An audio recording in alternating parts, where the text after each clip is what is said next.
Assalamualaikum warahmatullahi wabarakatuh. Ya, kita mulai saja ya, ini udah agak terlambat. Hari ini saya minta maaf kalau di poster kemarin kan harusnya sastra dan kedokteran, cuman karena jadi saya untuk sastra dan kedokteran saya mau mengundang teman saya untuk bicara dan dia baru kembali dari Perancis tanggal 15. Jadi saya geser. Jadi hari ini kita akan berbicara tentang sastra dan ekonomi. Ya, mungkin sudah bisa dibaca dalam handoutnya. Ini sedikit aja ya. Ini sebenarnya saya mau, jadi karena banyak sekali persinggungan sastra dan ekonomi ya. Nanti mungkin kalau ingin lebih lengkapnya silakan bisa fotokopi buku ini gitu ya. Ini banyak sekali. Jadi ini saya sebentar aja, cuman untuk overview aja. Karena saya mau fokuskan supaya jelas ya. Kalau ini kan jadi cuman sekedar permukaannya aja, pengenalan. Jadi saya mau fokuskan sedikit ke nanti fiksionalitas uang. Kita akan membahas uang ya, dan nanti sebagai fiksi ya, nanti fiksionalitas uang gitu. Tapi sebelum itu saya mau introduction sedikit tentang hubungan sastra dengan ekonomi. Jadi di sini kritik sastra. Oke, sama seperti yang kemarin ya, munculnya sastra interdisipliner itu ini hampir sama ya. Jadi mulai meninggalkan dekonstruksi semiotika, mulai kembali ke arah yang historis. Kemudian penerbitan akademik memaksa orang mencari cara baru menganalisis sastra. Jadi untuk mencari market yang baru, akhirnya dicari analisis yang baru gitu. Kemudian teorinya jadi bergeser ke sesuatu yang baru pula. Kemudian munculnya culture studies ya, penjelasannya ekonomi. Oh ya, ini menjadi penting. Tahun 1980-an ekonomi politik sama sebenarnya mulai dari akhir abad 19 ya, mulai muncul yang namanya ekonomi politik. Nah, ini cuman sayangnya saya nggak tahu kalau di Indonesia tuh masih kebanyakan gitu ya. Mainstream ekonominya kayak misalnya di jurusan-jurusan ekonomi itu ekonomi tok gitu ya, tanpa ekonomi politik, dan itu padahal benar-benar banyak mereduksi pada akhirnya karena ekonominya dilepaskan dari misalnya segi-segi humanioranya, sosialnya itu jadi hilang semua, politiknya gitu. Berhasil menarik perhatian publik pada persoalan spekulasi pasar saham tingkat bunga, sehingga pada akhirnya karena perhatian orang ke situ, akhirnya perhatian sastra juga dikaitkan ke situ ya. Kemudian ekonomi mulai dianggap sebagai lahan baru yang menjanjikan untuk penelaahan sastra. Ini misalnya salah satu bentuk persimpangannya, ini cuma salah satu aja. Itu bisa jadi imajinatif ekonomi. Jadi kita melihat bahwa ekonomi pun ya itu distrukturkan melalui imajinasi. Nah, karena melalui imajinasi artinya jadi gini, apalagi nanti contoh nantinya kita lihat yang uang ya. Nah, jadi imajinasi itu secara esensial bukan konsep yang fiktif. Jadi nanti cara beroperasinya juga sama dengan cara beroperasi fiksi ya, atau nanti misalnya kalau Roland Barthes menyebutnya mitos gitu ya. Fiksi, mitos sama aja. Nah, kemudian bisa juga poetik ekonomi. Jadi penulisan sastra menggunakan wacana ekonomi fiktif dianggap sebagai prinsip yang mengatur karyanya. Jadi nanti misalnya ada the economy of the text, jadi ekonomi sebuah teks, bagaimana teks itu mempunyai nilai ekonomi. Artinya gini, cara pengaturan tertentu itu mempunyai efek apa gitu ya. Kemudian ketika pengaturannya diubah, berarti efeknya beda lagi gitu.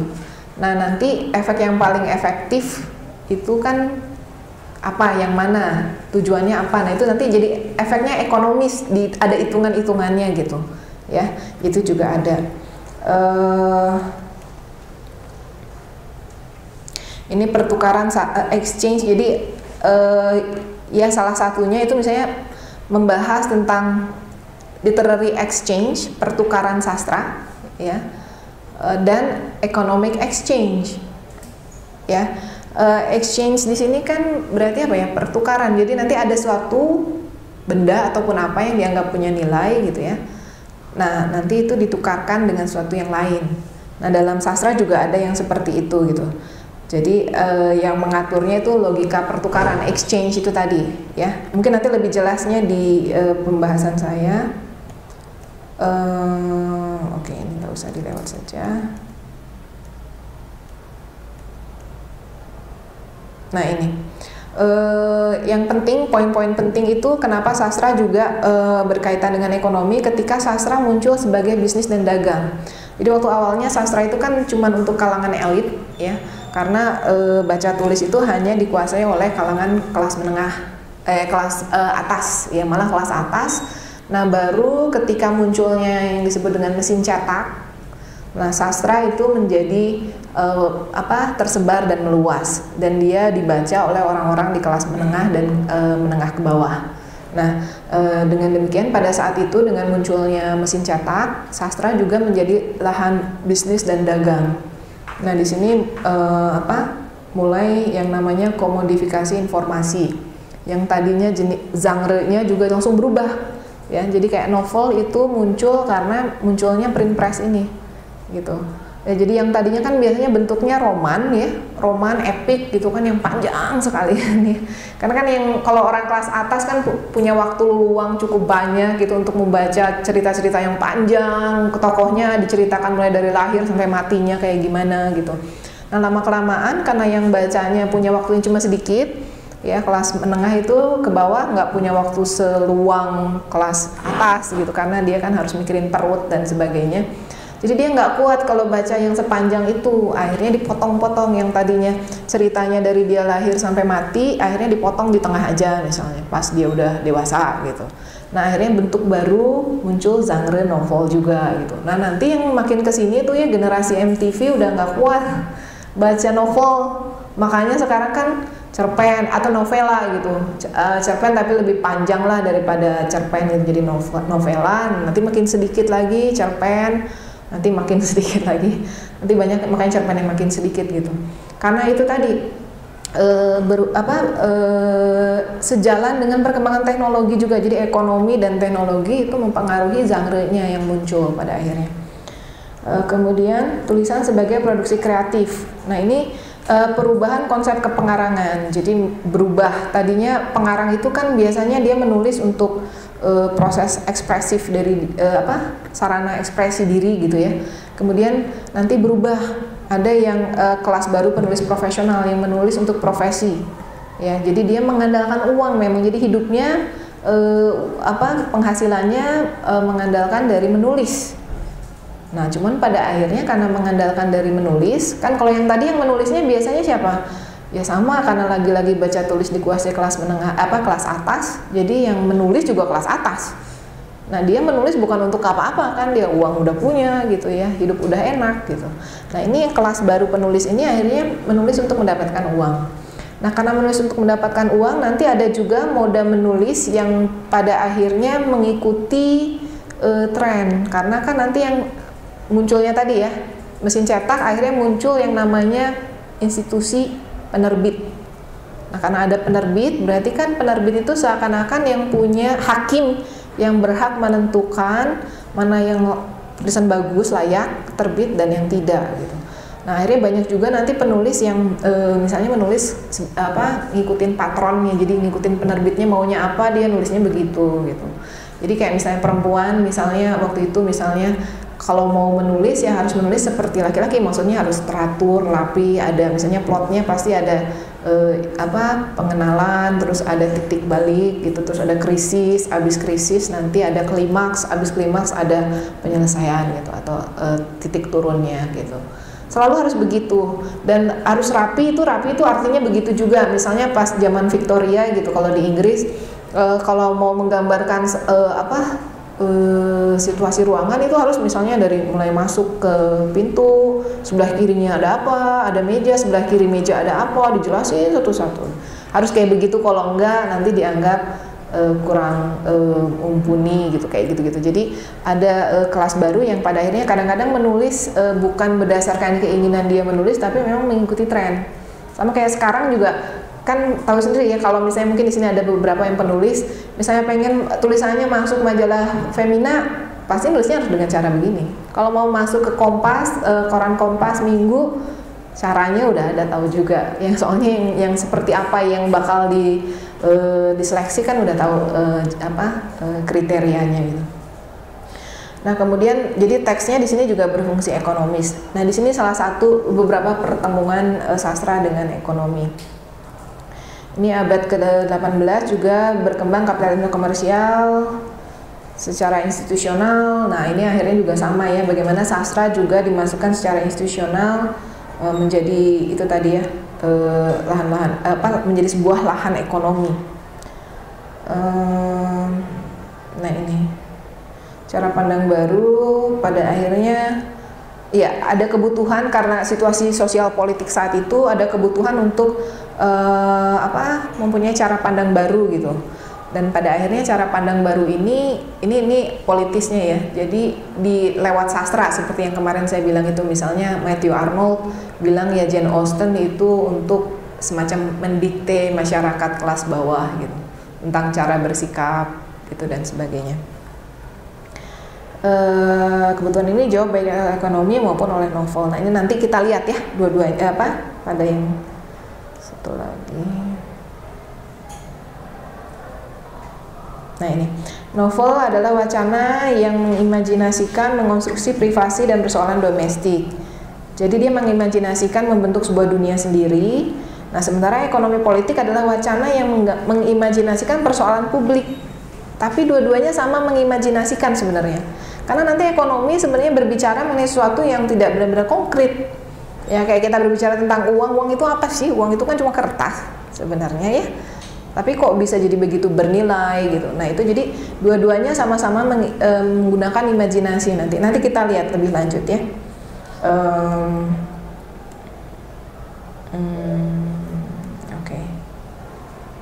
Oke, mungkin saya rasa sampai situ aja. Ini kayaknya enggak.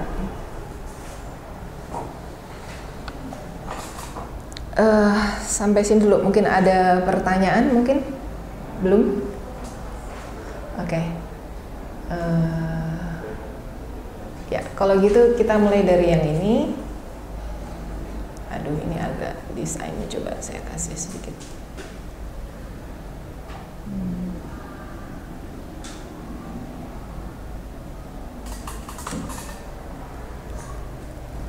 Oke, fiksionalitas uang. Nah, ini saya kasih nama fiksionalitas uang, berarti kan saya menggabungkan ada kata fiksi ya.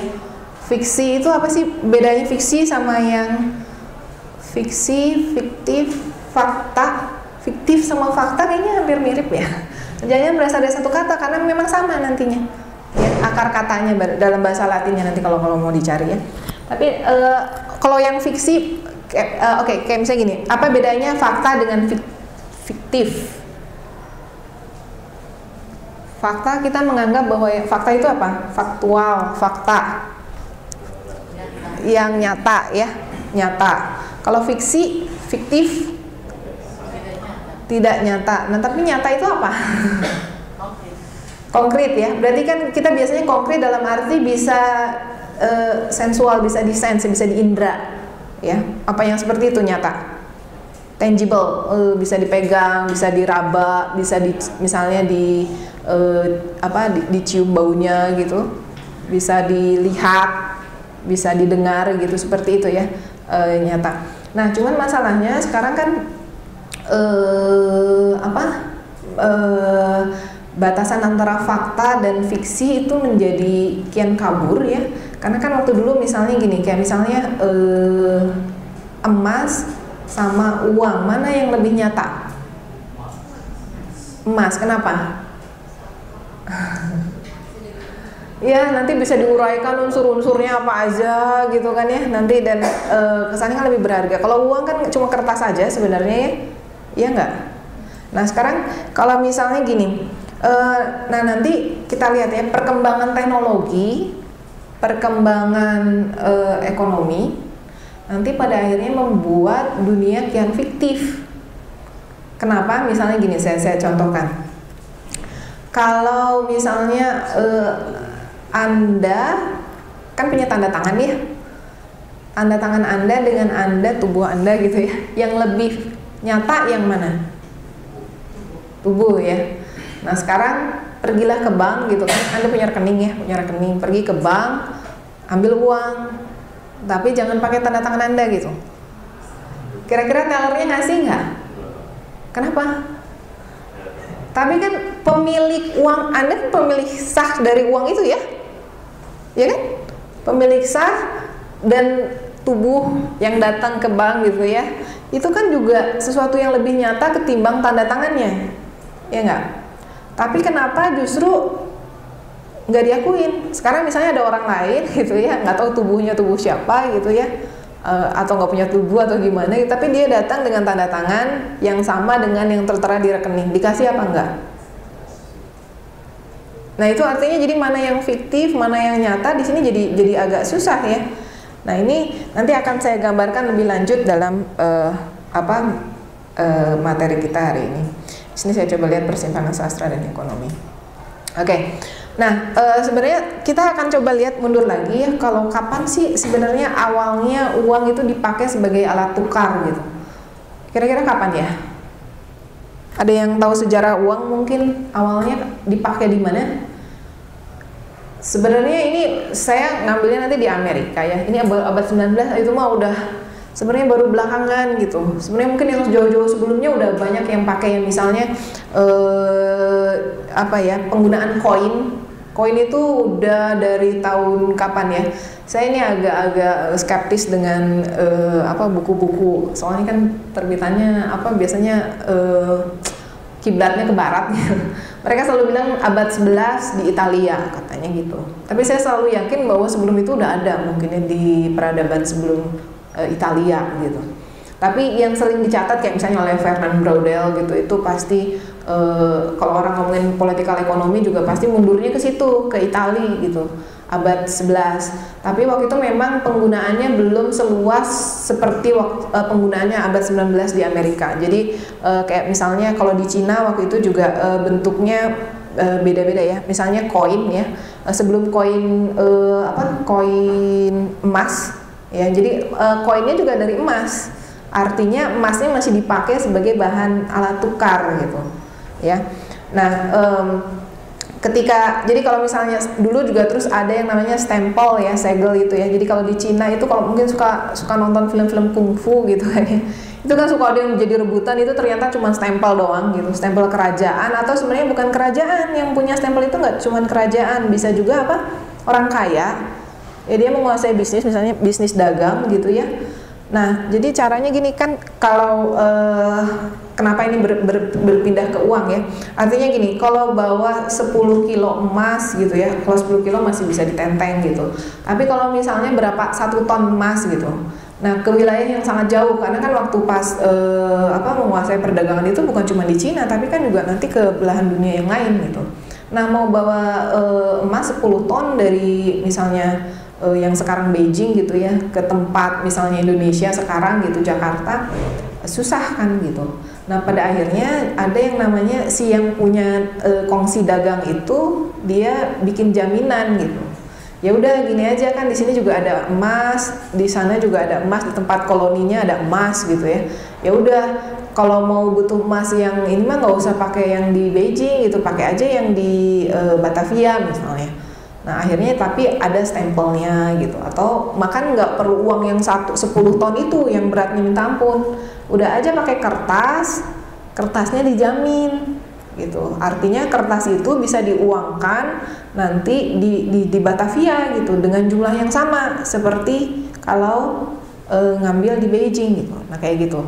Jadi pada awalnya penggunaan kertas itu untuk memudahkan transportasi ya. Nah itu awalnya, jadi mulai ada nanti berkembang jadi cek ya, traveler's check misalnya kalau tapi di sini nggak terlalu banyak kalau di Indonesia ya. Kalau di Amerika tuh pakai cek tuh udah biasa gitu ya. Jadi nah waktu abad 19 jadi itu udah banyaknya di Cina, di Italia juga masih kayak gitu, tapi bentuknya juga ada yang koin. Ya udah ini koin emas, masih pakai emasnya ya. Nanti berubah jadi cap kertas, ada capnya atau ada tulisannya, ada segelnya gitu. Nah, waktu awal abad ke-19 di Amerika itu terjadi debat gitu antara pendukung yang mendukung uang keras dengan mendukung uang lunak. Uang lunak ini kertas jadinya, atau apapun yang tidak seberat emas gitu. Logam, tidak seberat logam ya. Logamnya logam mulia. Jadi waktu itu karena yang dianggap bernilai itu kan logam, sebenarnya lucu juga ya, waktu awal-awal kan orang barter ya, jadi mau apa ya udah, saya butuh pisang tuker sama beras gitu, barang sama barang. Nah, tapi kemudian agak repot, ya udahlah, kadang-kadang ada orang merasa ini, jadi mereka bikin standarnya itu logam mulia karena apa ya, dianggap sepakat, sebenarnya karena sepakat juga, pertama karena sepakat bahwa yang namanya logam ini lebih berharga dibandingkan logam yang lain. Misalnya kayak berlian lebih berharga ketimbang batu biasa gitu. Nah itu jadi ada kesepakatan. Nah kemudian karena waktu itu di saat awal pembentukan Amerika ya, waktu itu si pemerintah federal waktu itu mau bikin uang gitu. Nah waktu itu ada protes keras ya antara orang yang masih mendukung penggunaan emas dengan yang mendukung lembaran uang ini. Nah ini juga sebenarnya menarik karena nanti debatnya berarti debat mengenai golden substance ya, senyawa emas dengan shadowy art. Udah, soalnya gini, kalau udah ngomongin lembaran uang kita ngomongin seni, ngomongin art. Kenapa? Art itu apa? Seni itu kan apapun yang tidak berharga jadi berharga, bukan? Kayak misalnya kita lihat lukisan, iya kan? Seni kan? Makanya nanti ada seni memasak, seni apa gitu kan. Sekarang memasak jadi sesuatu yang chef master ya, itu jadi sesuatu yang berharga sekarang gitu. Padahal kan tadinya mungkin dianggapnya nggak penting karena pekerjaan ibu rumah tangga biasa gitu dan sebagainya. Nah ini jadi seni. Kenapa? Karena membuat sesuatu yang tadinya tidak berharga jadi berharga. Sama kayak lukisan kan. Itu kan cuma kanvas aja gitu, tapi karena misalnya digurat oleh siapa gitu, tiba-tiba jadi berharga jutaan gitu. Nah itu jadi antara mau menangkan senyawa emas atau memenangkan seni gitu, yang mana? Nah ini jadi antara menggunakan currency itu apa ya, valuta ya, nilai ya, bukan mata uang soalnya, jadi bingung. Saya susah terjemahannya ini, jadi maaf, saya ada beberapa yang saya tetap dalam bahasa Inggris karena dalam bahasa Indonesia jadi nggak kena kalau diterjemahin langsung. Jadi currency itu mungkin valuta kan dari value ya, uang, nilai, sorry. Ada yang material, jadi yang material yang dianggap bernilai, emas. Nah ada juga yang intellectual currency, jadi yang secara pikiran dianggap bernilai ya jadi bernilai, mau bendanya tidak bernilai apapun jadi bernilai gitu. Kemudian permasalahan yang muncul sebenarnya ketika penggunaan mata uang ini, yaitu tadi ya, perpindahan dari senyawa ke tulisan ya. Kenapa tulisan jadi bernilai? Kemudian hubungan baru antara simbol dengan benda. Nah ini menarik nanti ya, karena seperti bahasa, soalnya bahasa ngomongin kayak gitu juga. Nanti Saussure misalnya ngomongin gini, kalau saya ngomong pohon, apakah pohon itu mewakili pohon yang ada di luar sana? Gitu. Itu kan jadi nanti ada kata-kata mewakili bendanya. Nah ini juga sama, ada kertas, simbol, tulisan. Sebenarnya bukan kertasnya ya, tapi apanya? Kalau saya misalnya punya, misalnya ini sekecil kertas gitu ya, misalnya segini lah, anggap aja ini, kalau uang kan segini misalnya. Nah bukan ininya kan, tapi apanya? Kalau di sini ada tulisan nanti, nah yang membuatnya bernilai bukan ininya tapi tulisannya gitu. Sama seperti nanti bahasa, kok seperti itu gitu, hubungan antara simbol dengan bendanya. Nah kemudian ada politik otoritas, itu saya jelaskan nanti, karena nanti si tulisan itu mengotorisasi, memberikan kekuasaan ya, sehingga nilai kertasnya jadi bernilai. Dan karena karena bentuknya baru ya, hubungan antara simbol dan benda ini, jadi ada semacam pengalaman estetika ya. Jadi estetika ini seni semuanya. Persoalan estetika, persoalan uang jadi sama dengan persoalan estetika, karena ngomongin seni, ngomongin sesuatu yang tidak bernilai jadi bernilai, dan akhirnya ada cultural disturbance, ada gangguan budaya gitu. Jadi orang waktu itu jadi terbelah. Waktu itu ya debatnya juga jadi kayak di belah dua, ada yang mengusung setuju sama emas, ada yang setuju sama uang. Permasalahan yang lainnya hubungan benda substansial dengan tandanya, yaitu tadi ya, Kalau bendanya itu kan harus substansial apa enggak sih? Substantif artinya gini, emas punya substansi, kertas kayaknya nggak ada substansinya gitu.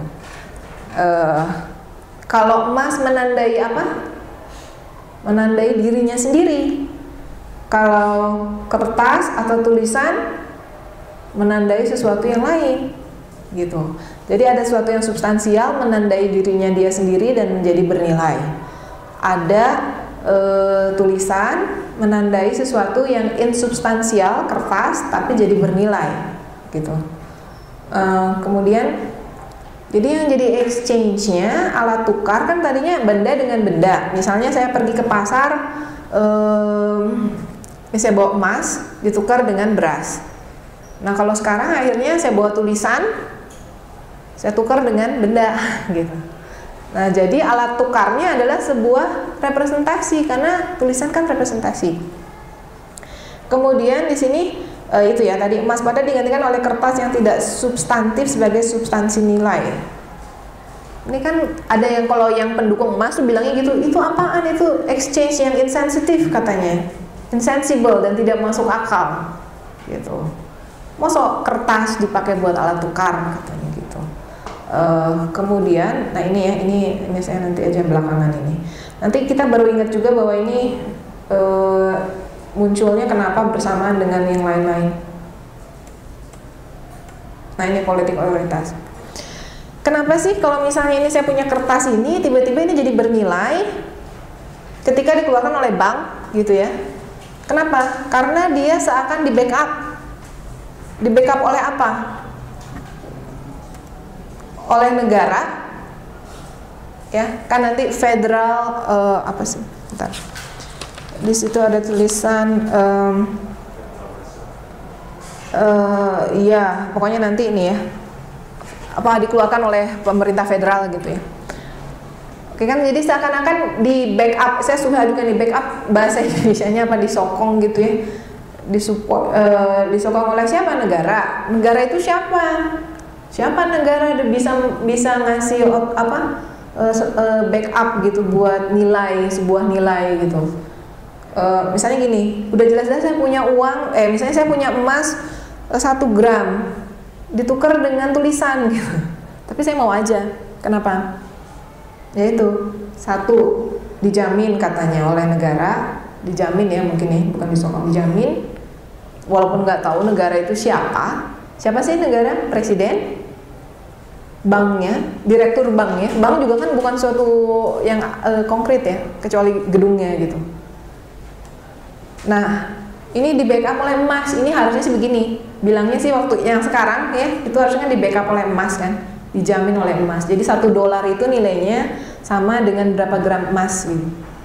Itu yang bikin sekarang dolar laku, karena semua orang membeli itu, membeli gagasan bahwa kertas dolar itu dijamin oleh emas. Tapi nggak tahu emas yang ada di mana. Emang Amerika punya emas? Katanya sih punya, isunya ya, mitos. Karena kan nanti ada Californian Gold Rush gitu, katanya di California ada emas. Tapi nggak pernah tahu sampai sekarang emas itu ada di mana. Taunya adanya di Freeport, bilangnya sih tembaga padahal emas kan gitu. Ya kayak gitu. Atau ada juga waktu itu yang debatnya itu salah satunya, udah jangan pakai emas, jangan dijamin oleh emas, udah pakai perak katanya gitu. Jadi debatnya ada yang nggak tahu juga peraknya punya siapa. Oleh pinjaman buy loans, katanya di backup oleh buy loans. Pinjaman apa? Jadi seakan-akan pas kita dikasih kertas itu, nanti kita bisa nuker ya, suatu saat nggak tahu kapan itu bisa nuker itu dengan sesuatu yang lebih berharga daripada itu ketika si kertas itu udah nggak berharga. Makanya kan kemarin ada isu pas krisis ekonomi ya. Ya udah katanya kalau mau nilai rupiah, suka bertanya-tanya kenapa rupiah itu 9.000 gitu. 9.000 rupiah baru setara dengan $1. Nah, itu lagi-lagi itu fiksi yang dibeli sama kebanyakan orang gitu ya. Karena itu tadi ada seakan-akan ada jaminan. Jadi kalau kertasnya udah nggak berharga, kita bisa nukerin itu dengan sesuatu yang berharga. Itu emas, harusnya begitu. Nah, tapi ada juga yang kertas yang tidak di backup oleh apapun pada akhirnya, yaitu greenbacks. Misalnya yang uang $1 Amerika itu ya, yang dikeluarkan waktu perang sipil, Itu cuma di situnya ditulis nih jadi exitus in dubio est, the issue is in doubt. Jadi atau nanti ada yang itunya in God we trust gitu. Jadi siapa yang nge-backup, jangan-jangan Tuhan gitu. Karena ya entah oleh siapa gitu. Nah, gagasan bahwa tapi orang membeli itu pada akhirnya orang mau pakai itu gitu. Jadi dia rela menukarkan barang-barangnya yang material, the goods gitu ya, barang-barang yang sifatnya material entah apa dengan uang itu tadi, kertasnya. Nah, ini misalnya ada ini ya salah satu karikatur yang nunjukin debat itu ya. Ini judulnya Gold Humbug. Gold humbug itu bisa jadi serangga, kayak semacam serangga gitu ya nih, gold humbugnya.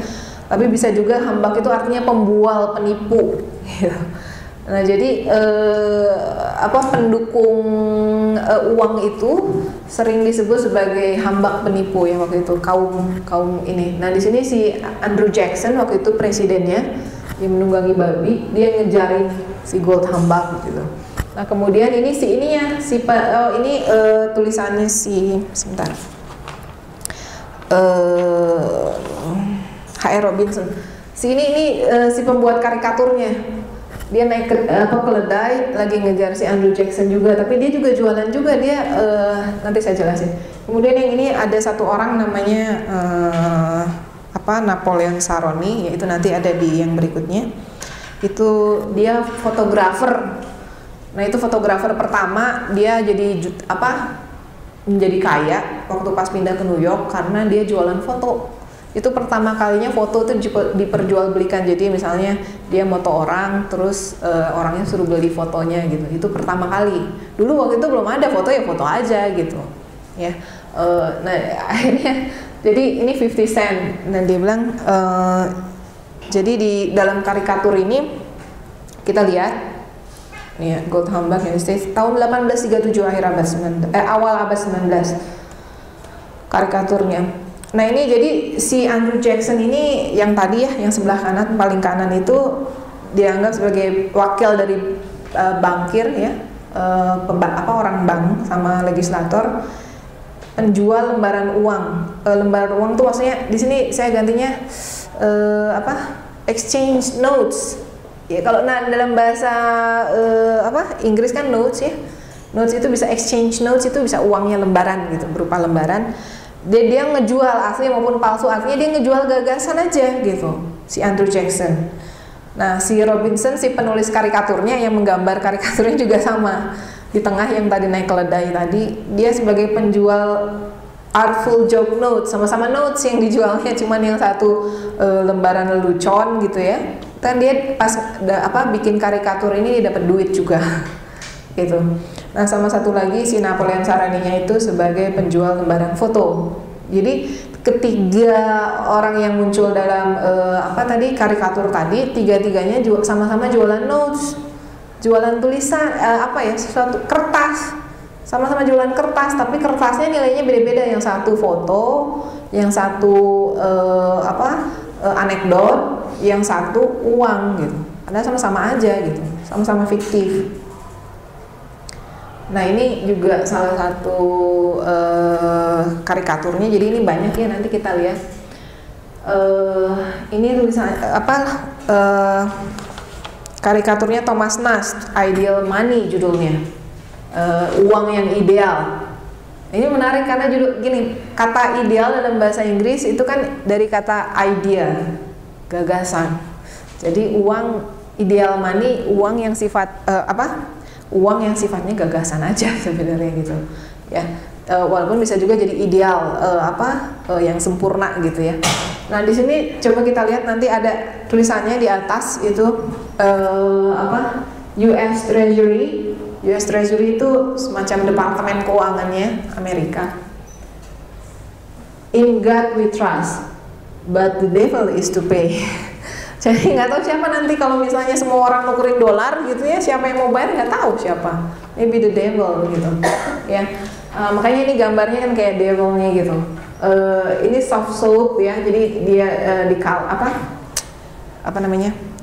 bukan kaleng, semacam gentong gitu ya. Soft soap itu gentong sabun. Nah, di sini juga airnya apa ini, close until we can get credit again. Ini ditutup gitu di belakangnya, tutup sampai kita dapat pinjaman gitu. Nah tapi di sini tulisannya gini, sold by an act of Congress, this is money. Ya, nah jadi di situ ada tulisan apa? Ya, by the act of Congress, this is money. Jadi dengan kekuasaan Kongres ini adalah uang.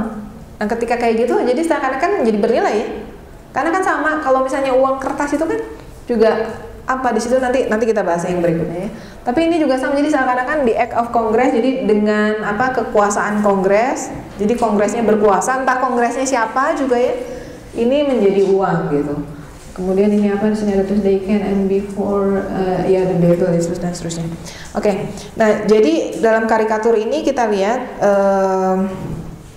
ya ini uang kertas ya, kertas itu dihubungkan dengan suatu spiritualness, spiritual, jadi suatu yang spirit ya, kayak ghost atau ghostliness. Ghostly itu kan berhantu, suatu yang berhantu ya, kayak itu tadi berhantu. Kenapa? Karena ya itu tadi semua orang percaya, padahal entah yang menjaminnya siapa, nggak ada, kayak hantu gitu kan, nggak kelihatan, it doesn't matter gitu.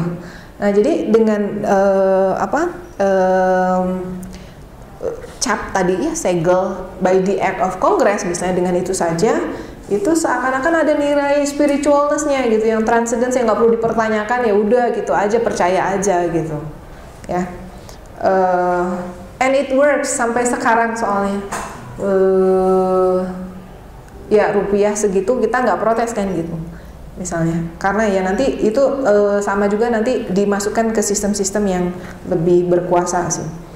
Nah kemudian nanti di sini kita lihat bahwa tampakan artistik, skriptural, artistik karena jadi gini, baik si tulisan yang ada di uangnya itu kan artistik ya, seperti seni gitu, sama seperti karikaturnya sendiri juga itu artistik juga, itu menggaransi bendanya, jadi menggaransi kertasnya atau menggaransi kanvas yang dipakai buat menggambarnya.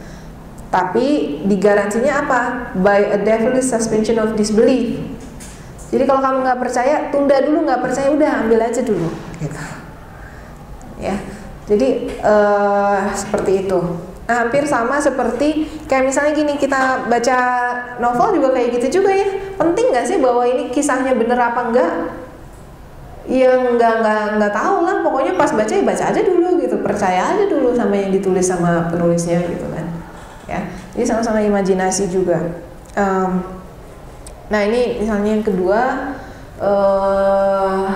oke, ini sama Thomas Nast juga, ini salah satu karikaturis yang terkenal awal abad 19, dan dia banyak menggambar tentang uang karena memang ya mungkin pada waktu itu suatu yang tidak logis ya, tapi sekarang menjadi suatu yang take it for granted, udah nggak dipertanyakan lagi gitu. Nah ini nanti ada misalnya gini, this is milk by the act of Congress. Nanti ada permainan katakonnya di sini, nanti Congress atau apa nanti yang lainnya. Kemudian ini macam-macam, ini lebih menarik lagi, ini the babies kan, milk for the babies, ini babiesnya, dan kelihatannya dia udah kayak udah mau ini ya, mungkin kehausan apa gimana, dan dikasih nih ini susu, kertas padahal. Tapi ya udah ini susu. Kalau Kongres bilang susu ya susu gitu. Kemudian ini inflated Humpty Dumpty. Nah ini Humpty Dumpty-nya ya. Jadi di sininya juga this is cow by the act of the artist. Ini mau sapi apa bukan, tapi kalau artisnya, si penggambarnya, senimannya udah bilang itu kau, ya itu kau gitu. Jadi di sini menarik karena si seniman maupun politiciannya, si politisinya itu sama-sama punya kekuasaan ya. Kemudian this is money by the act of the Congress. Kemudian this is a house and lot by the act of the architect. Ya, jadi ini kemudian di sampingnya this is not a rag baby but a real baby by the act of Congress kayaknya, iya. Jadi ini bukan rag baby, bukan bayi yang rag yang apa lusuh jelek gitu ya, tapi ini bayi beneran by the act of Congress gitu. Nah di sini sama ya,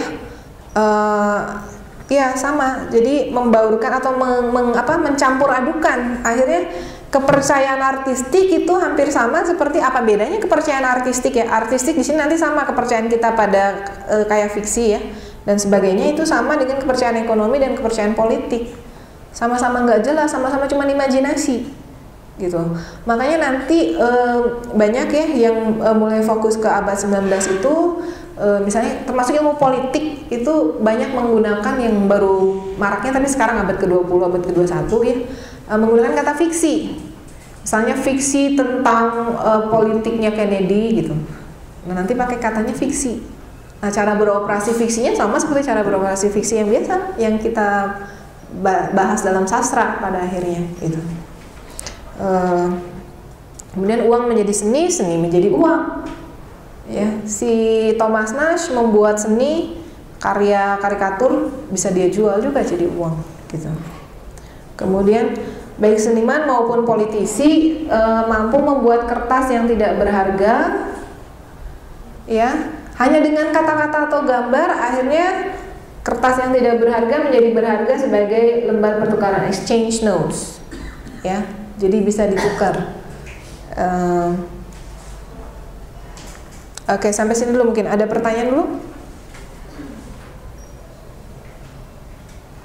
ya.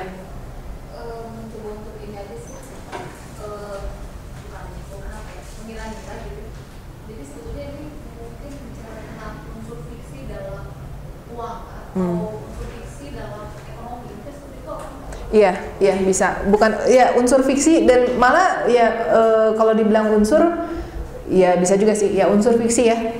Tapi memang kita harus melihat ini sesuatu yang mungkin harus disadari bahwa memang berbicara tentang ekonomi atau berbicara tentang uang ya pasti berbicara tentang sesuatu yang fiktif gitu.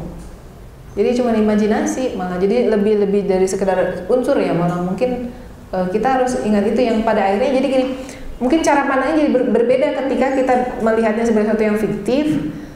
Jadi kita bisa melihat apakah ada dulu baru dibikin fiksionalitasnya atau fiksionalitasnya yang membuat sesuatu yang lain jadi ada. Kayak misalnya gini, bank kan tadinya nggak ada, tapi karena ada fiksi tentang uang, jadi ada bank. Jadi one fiction leads to another fiction. Satu fiksi mengarahkan munculnya fiksi yang lain lagi nanti gitu. Satu tulisan mengarahkan nanti tulisan yang baru lagi gitu. Kalau kesepakatan atau konsep itu bisa dibilang fiksi nggak? Seperti kita bicara tadi nilai tukar. Ketika pun uang itu masih berbentuk emas, itu kan juga ada sebuah standar tertentu yang dikatakan pada emas itu sendiri. Jadi saya masih agak bingung, fiksi itu apakah sesuatu yang hanya ada dalam ide kita, di dalam pikiran kita atau gimana? Ya, fiksinya memang pada akhirnya memang ada standar. Jadi nanti dia mempunyai struktur ya. Makanya nanti kita bisa melihat fiksi itu sebagai sesuatu yang struktural nantinya. Jadi iya, nanti bisa jadi apa ya? Gini, kertasnya bukan kertas sebagai nomenklatur. Nomenklatur itu kan benda, tapi kertas sebagai sebuah sistem. Ya, sama seperti bahasa. Jadi nanti bahasa bukan sebagai nomenklatur, tapi bahasa sebagai sebuah sistem, sama persis. Nah, nanti mungkin setelah ini akan saya jelasin lebih lanjut. Nah, karena sistem itu tadi dia harus mengatur kesepakatan. Memang dia bekerja dengan kesepakatan nantinya. Gitu, karena dia nggak mungkin ada tanpa kesepakatan. Jadi fiksi itu sebuah sistem gitu? Iya, sistem. Berarti kalau dibalik semua sistem itu apakah bisa dikategorikan fiktif?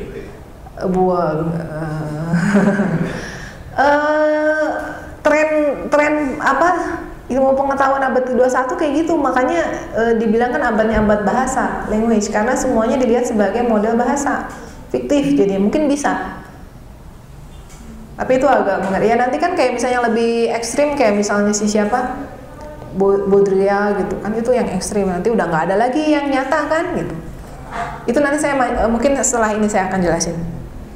Ya. Kalau uang yang sebenarnya itu bisa disebut fiksi tidak? Iya, uang yang kertas itu? Iya, uang Iya. kertas itu bisa disebut fiksi. Udah disebut fiksi karena kan itu kertas sebenarnya. Substansinya kertas.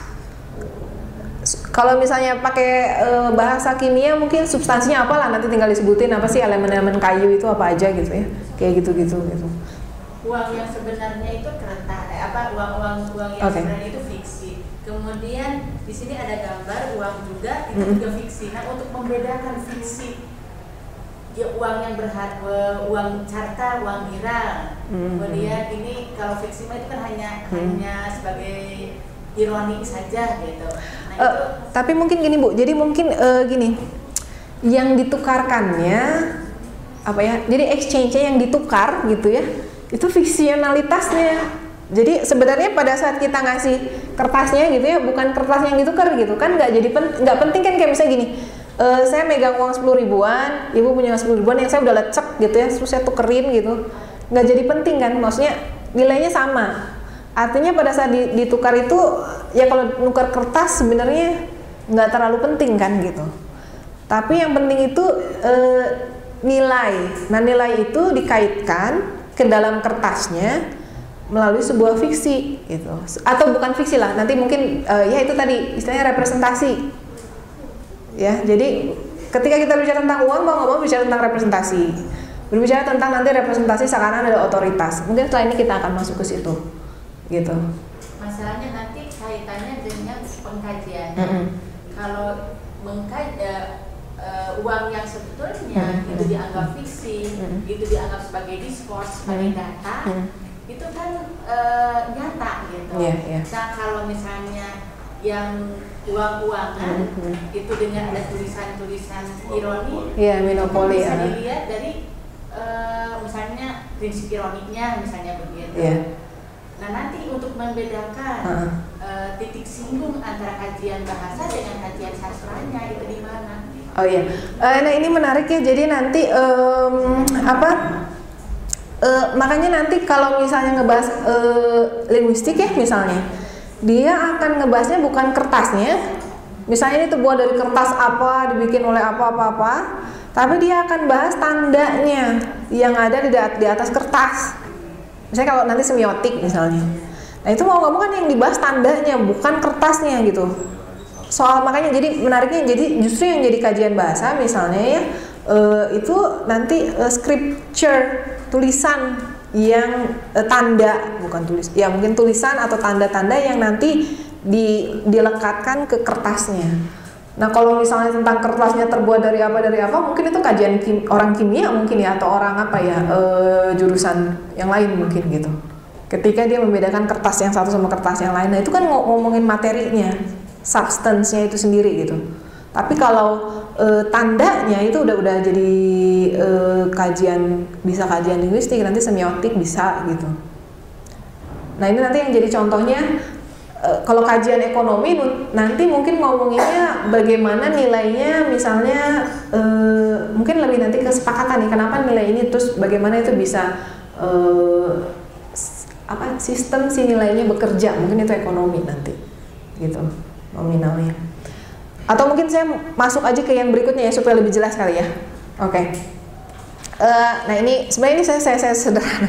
Itu nanti kalau mau fotokopi yang ini aslinya ada 3 sebenarnya, cash, check, or charge.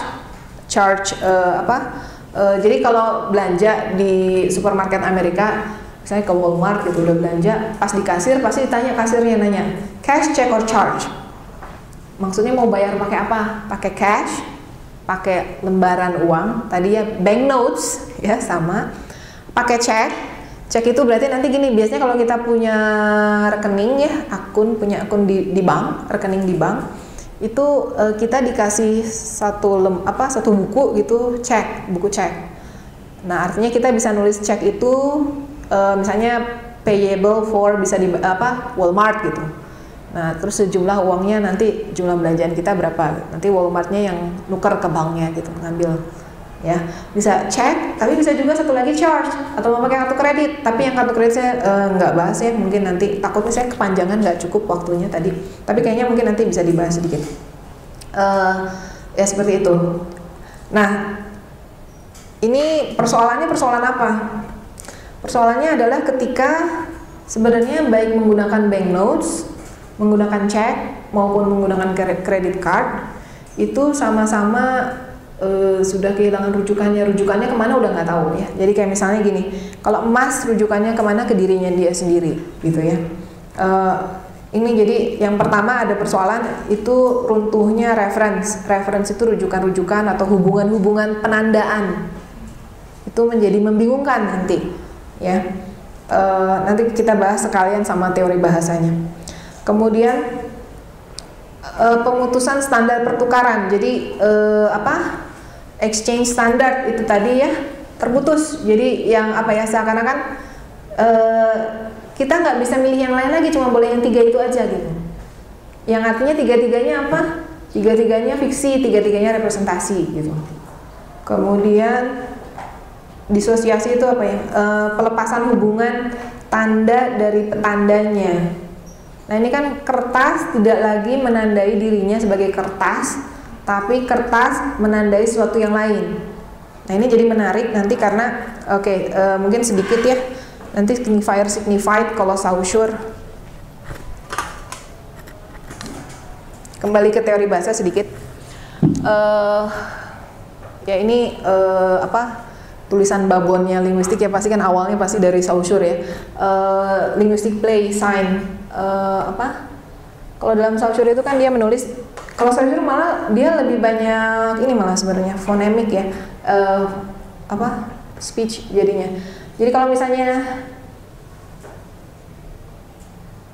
ini dalam bahasa gambar saya nggak bagus tapi ya udah, dalam bahasanya arbor ya.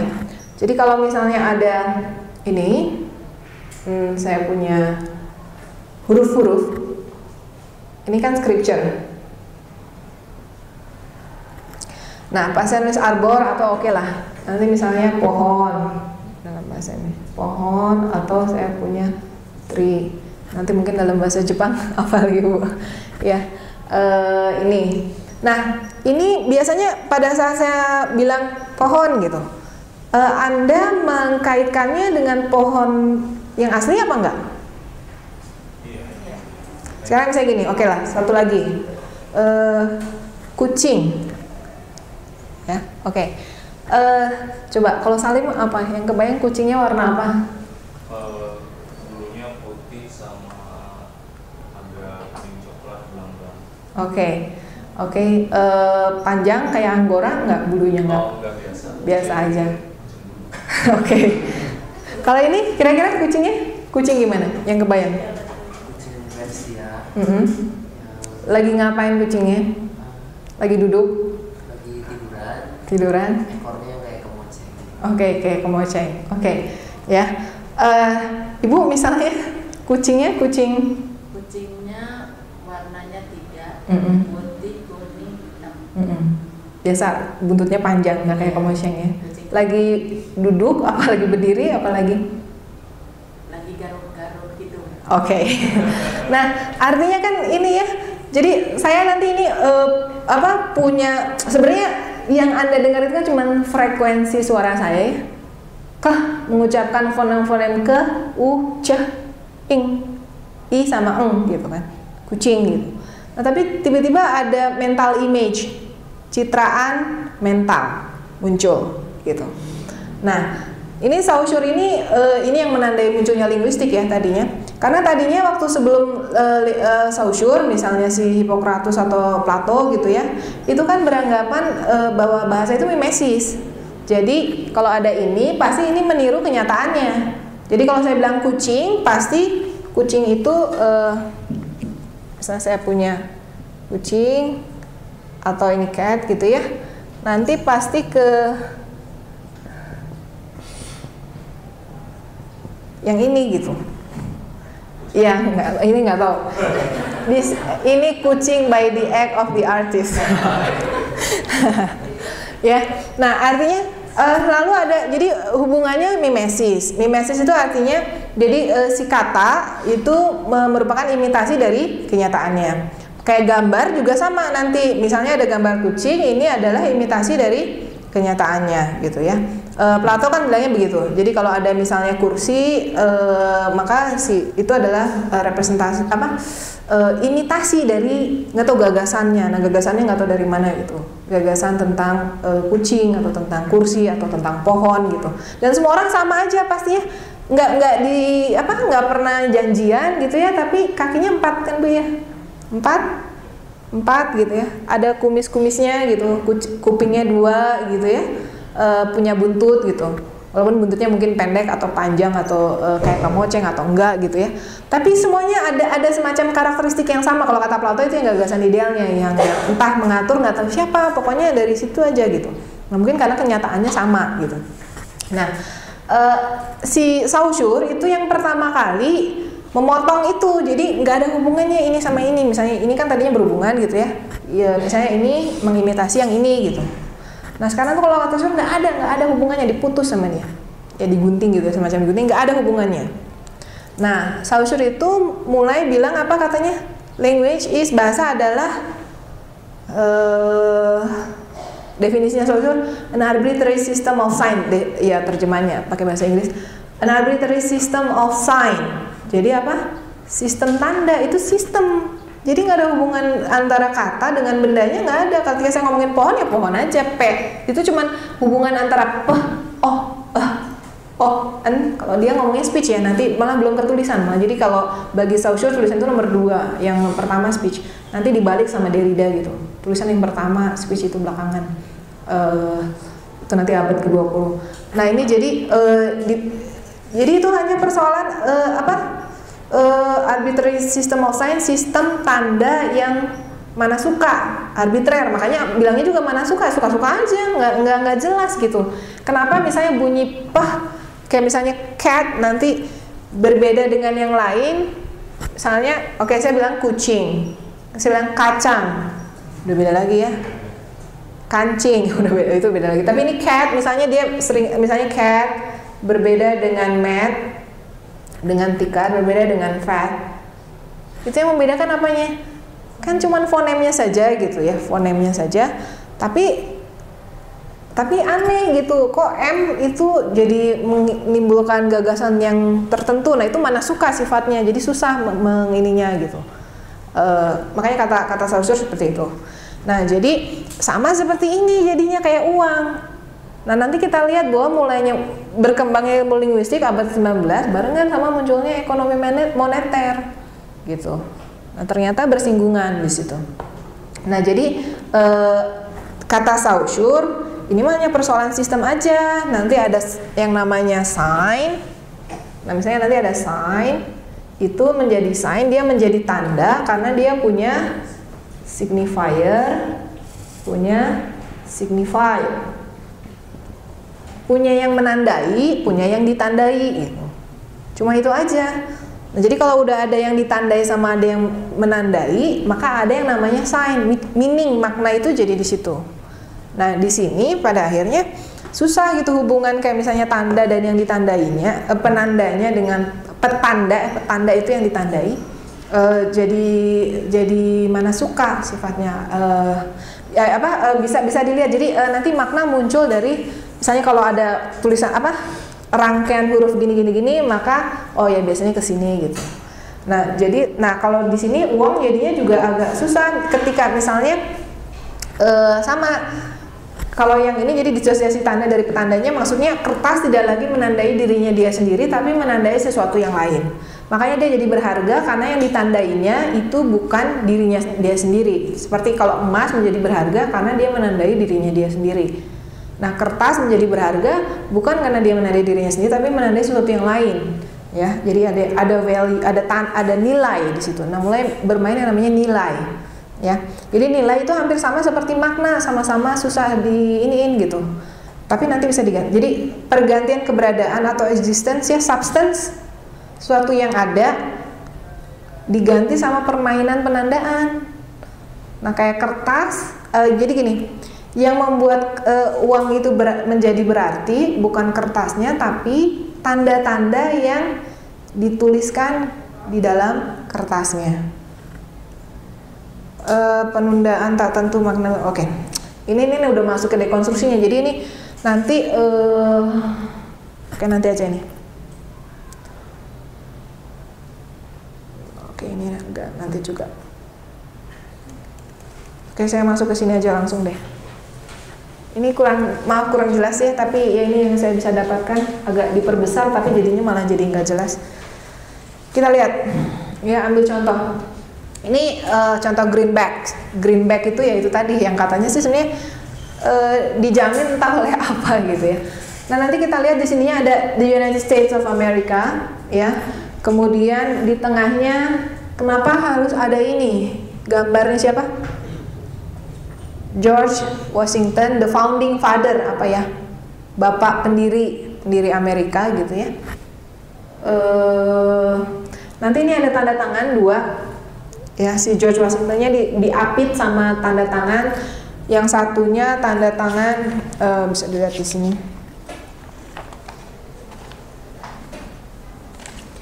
The seal itu apa ya? Segel ya. Tapi ada tanda tangan juga. Sebenarnya seal bisa artinya tanda tangan, bisa berarti segel. Tanda tangan itu menyegel juga, memberikan jaminan ya. Segel itu suatu yang ada apa sih? Kayak kalau kita kan transaksi harus pakai materai, seakan-akan itu menjamin keabsahan, validitas dari itu ya. Oke. Di situnya ada United States Treasurer, Departemen Keuangannya semacam itu ya, mungkin menterinya, Menteri Keuangannya, sama Secretary of the Treasury, ya sekretarisnya. Itu ada tanda tangan dua-duanya.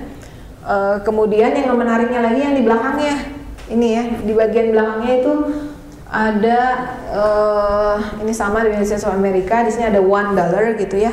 Kemudian, iya sebentar.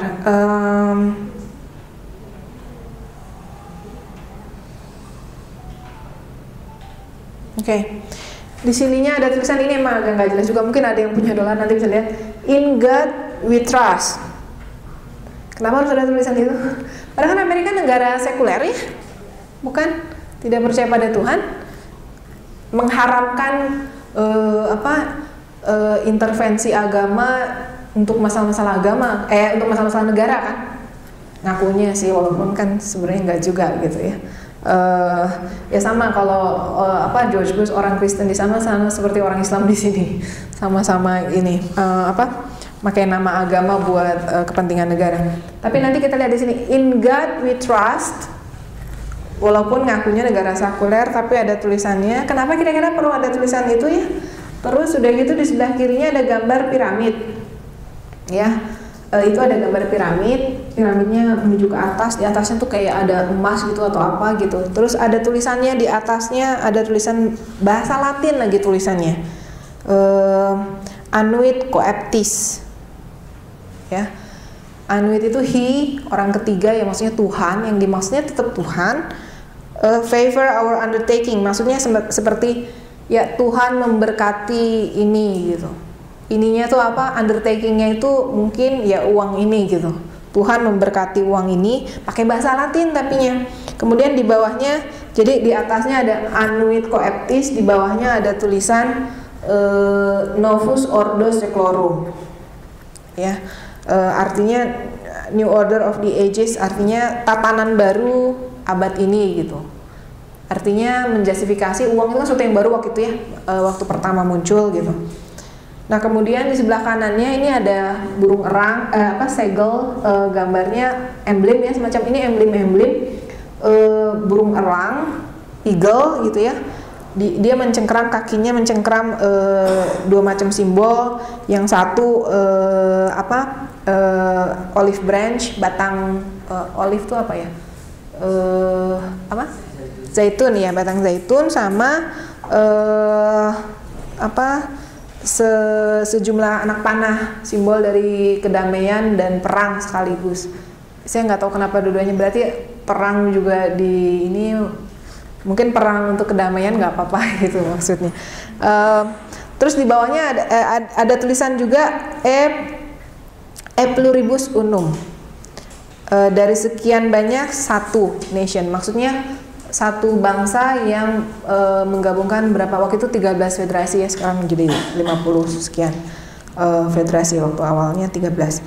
Oke, nah jadi kenapa sih harus simbol-simbol ini gitu, dan kenapa simbol-simbol ini tuh bisa punya kekuasaan yang begitu besar gitu. Sekarang setiap orang pengen menukarkan uangnya pakai ini gitu kan, karena lebih stabil katanya. Ya, saya juga nggak ngerti stabilnya kenapa, dan artinya kan gini, untuk membuat nilai yang direpresentasikan oleh simbol-simbol ini stabil, berarti kan fiksinya juga harus dibikin stabil. Ya, jadi seperti itu.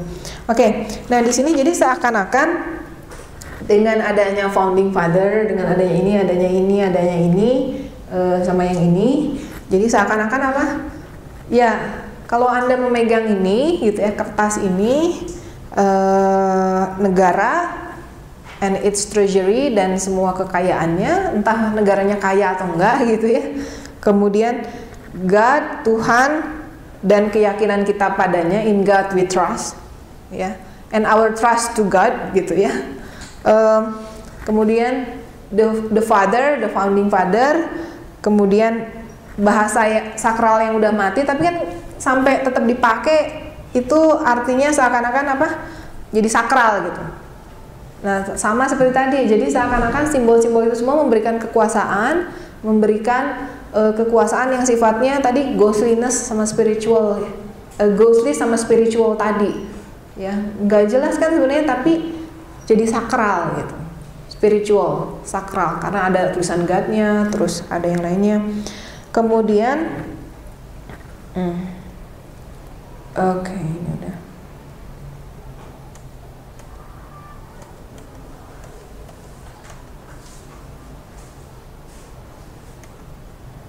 Nah ini,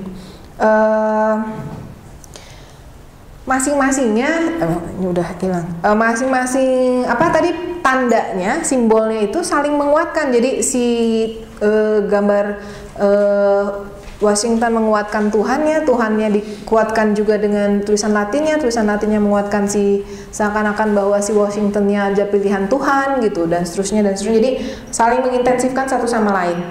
Kemudian dia memberikan otoritas jaminan bahwa kekayaan itu ada, bahwa seakan-akan treasury-nya itu ada, tersimpan entah di mana. Itu kan sebenarnya mereka bilangnya emas katakan yang dijaminkan, tapi nggak tahu di mana gitu. Terus tapi ada gitu, seakan-akan ada gitu, sesuatu yang entah ada entah enggak tapi jadi ada gitu. Emasnya tuh seakan-akan ada. Makanya kan pernah ada yang misalnya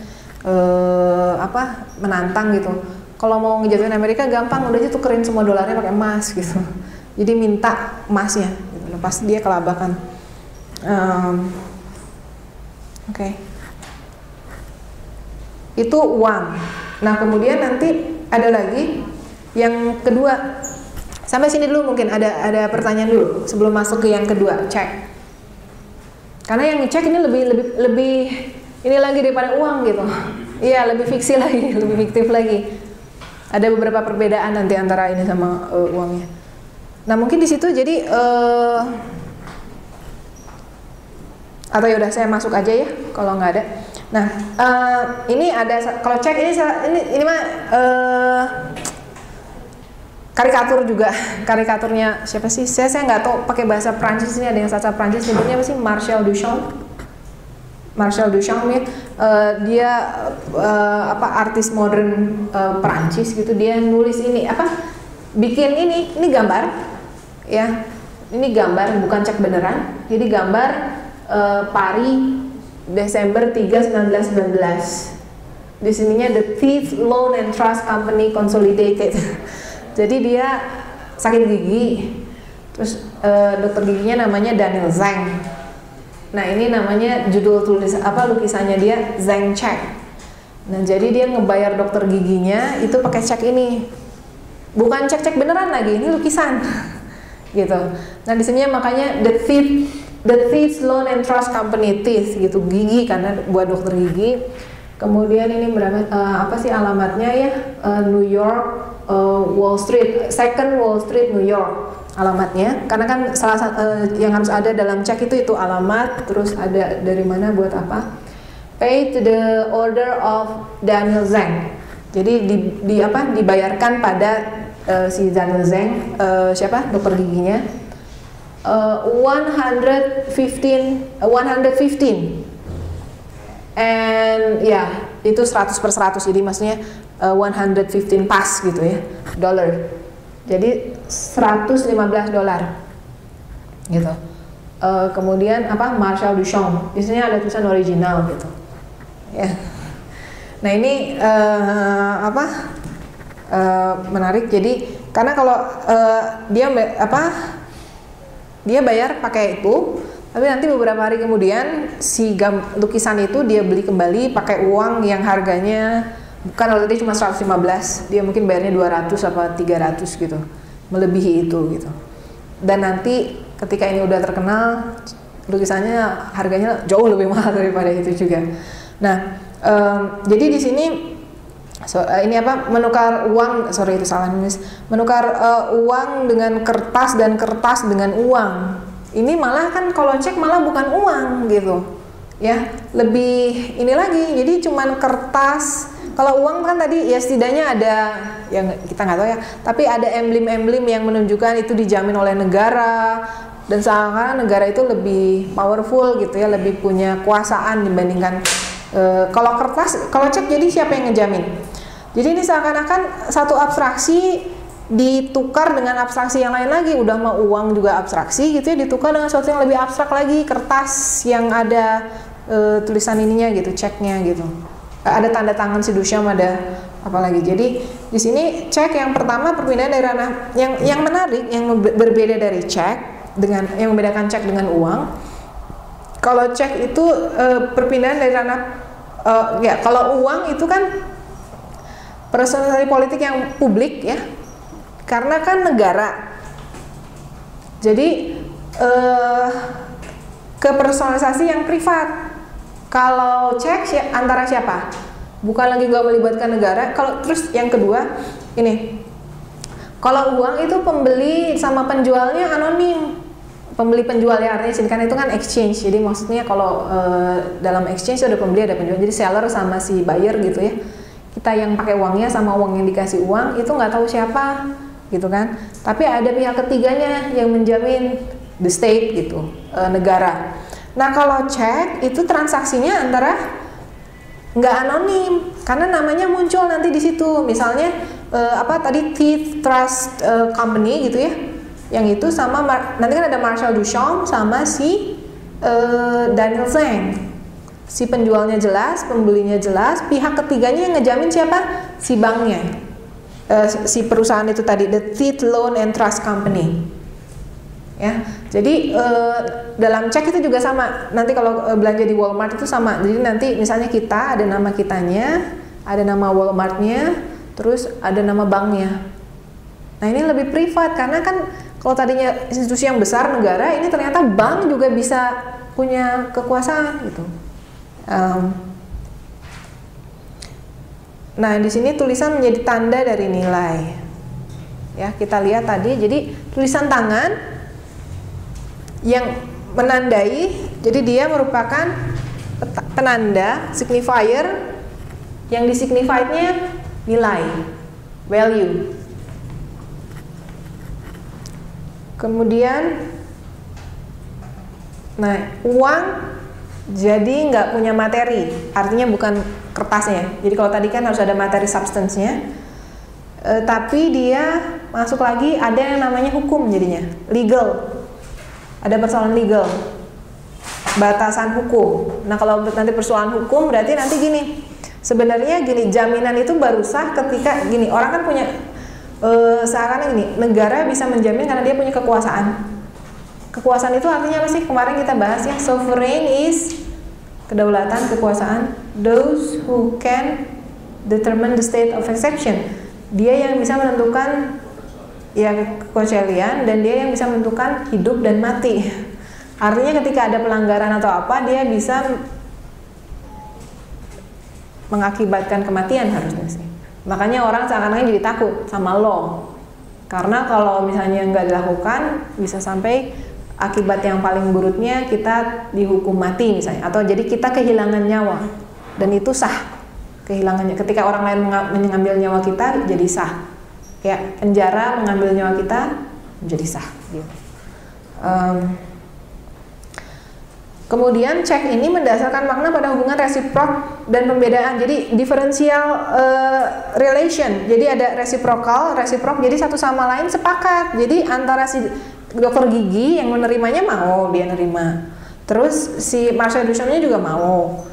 Jadi sama-sama resiprok. Ada kesepakatan. Sebenarnya sama seperti uang juga ya. Kan kita mau karena kita sepakat. Nah makanya kayak euro atau dolar jadi nilainya tinggi karena kita sepakat gitu. Kemudian ada hubungan diferensial. Diferensial itu pembedaan antara penanda dengan penanda yang lainnya. Jadi antara yang menerima Marshall Duchamp di bawah yang tanda tangan Seng sama si banknya. Permainan deferral dan referral yang tak pasti. Oke. Ini mungkin saya harus mulai masuk ke kita ngomongin defer. Ke yang berikutnya. Kalau tadi kan ini strukturalisme ya, makanya ini tadi ini yang dikenal dengan strukturalisme. Jadi mungkin tadi kalau Salim nanya gimana nih ada standar, ya itu tadi ada struktur, artinya apa? Ada yang kita bisa ngecek apa yang menandainya, penandanya apa, petandanya apa. Nah itu nanti kita bisa lihat hubungannya gimana dan lewat apa dan seterusnya. Itu strukturalisme. Nah nanti ada yang udah lebih ini lagi tuh ketika masuk post strukturalisme.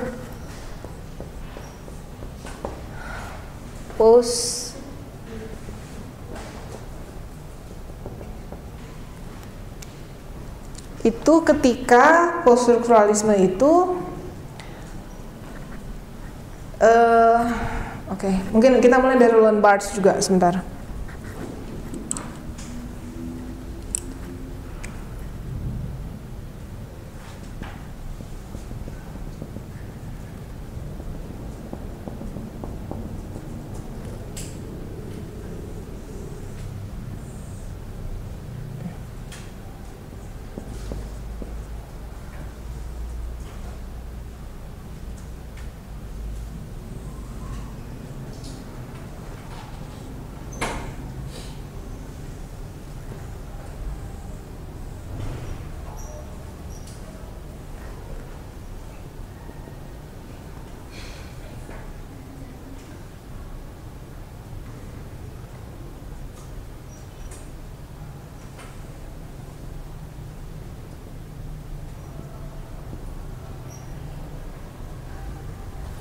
Nah ini kalau Roland Barthes kan jadi dia bilang gini kan, hubungan antara signifier dengan signified, hubungan antara penanda dengan petanda, itulah tanda ya. Tapi ini lapisnya disebut lapis denotasi.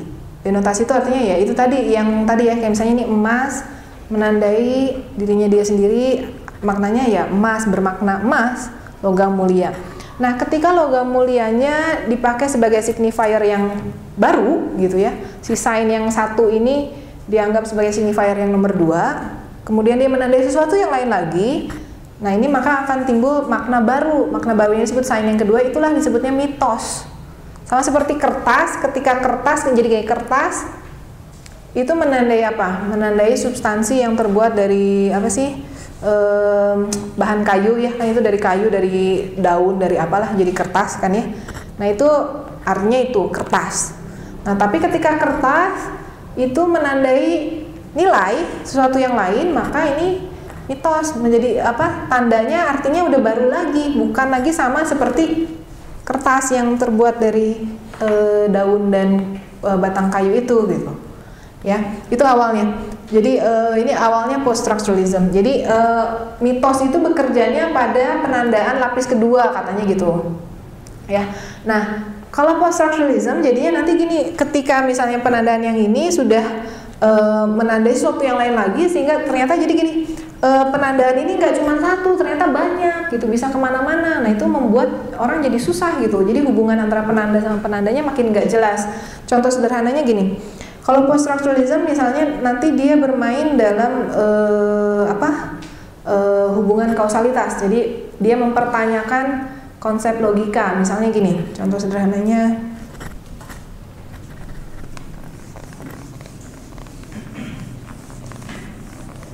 dia membalik semua logika jadinya.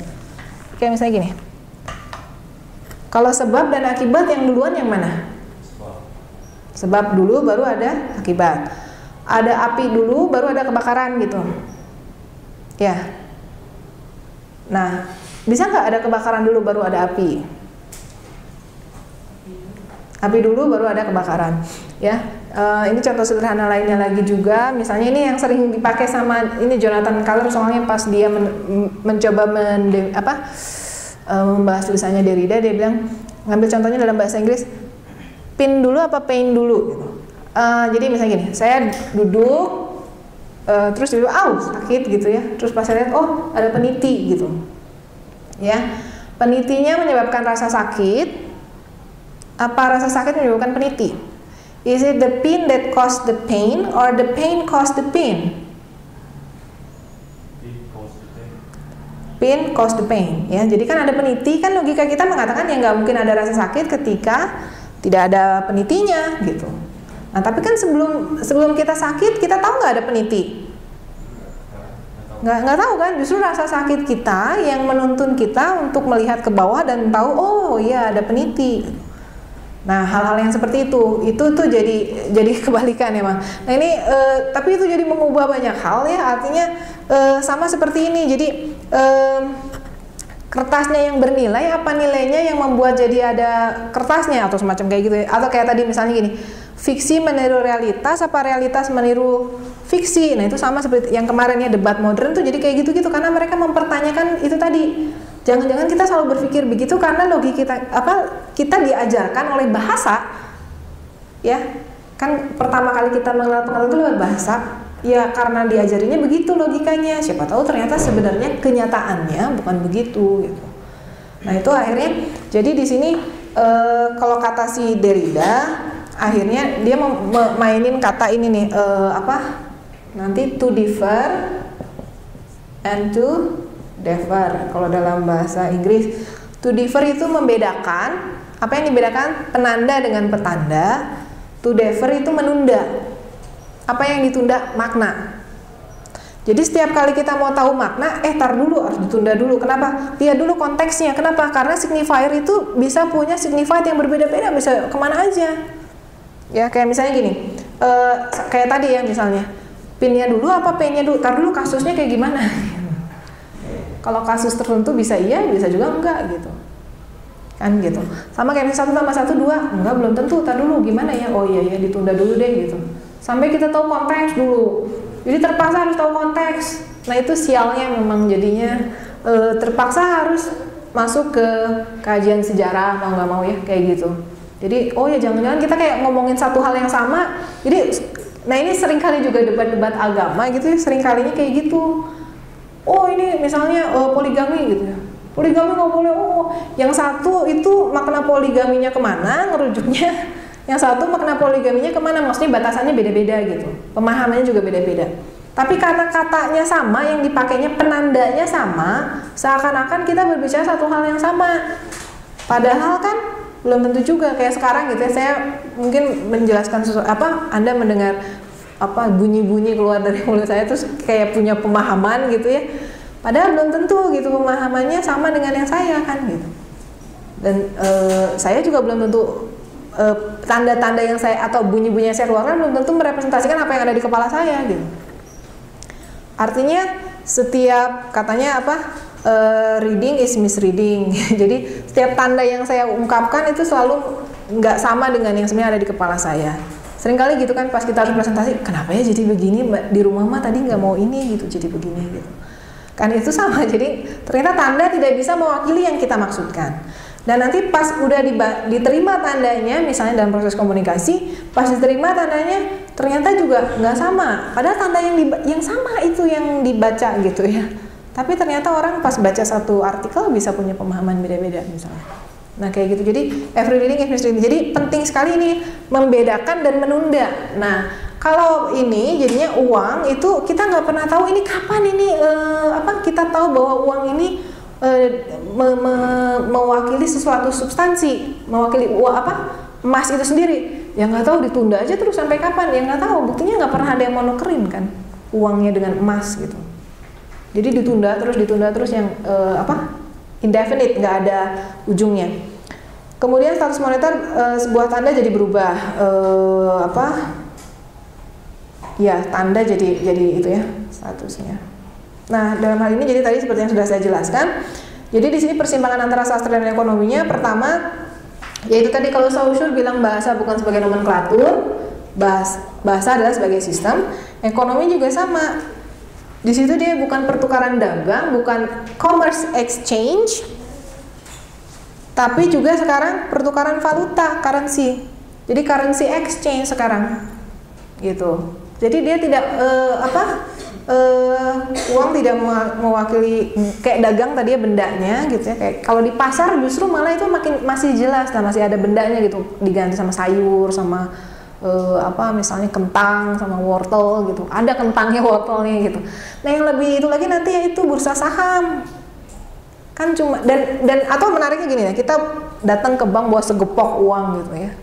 Udah di situ disuruh nunggu lama, ngantri, udah gitu dimarah-marahin kadang-kadang sama satpamnya sama apa, padahal kita yang punya uang ya. Tapi kita nunggu lama, udah ngantri, udah habis waktu gitu. Udah gitu pas kita pulang kita bahagia gitu dengan tidak harus lagi membawa segepok uang itu dan diganti dengan huruf-huruf nominal aja kan. Jadi di buku rekeningnya tinggal ada angka-angka gitu dan kita sudah bahagia gitu pulang dengan itu kan gitu. Nah, itu menjadi yang dipertukarkan itu tadi soalnya currency exchange ya. Jadi dan kita merasa kaya gitu ketika angka-angkanya banyak gitu. Ya digitnya banyak itu kita kita merasa punya banyak itu padahal.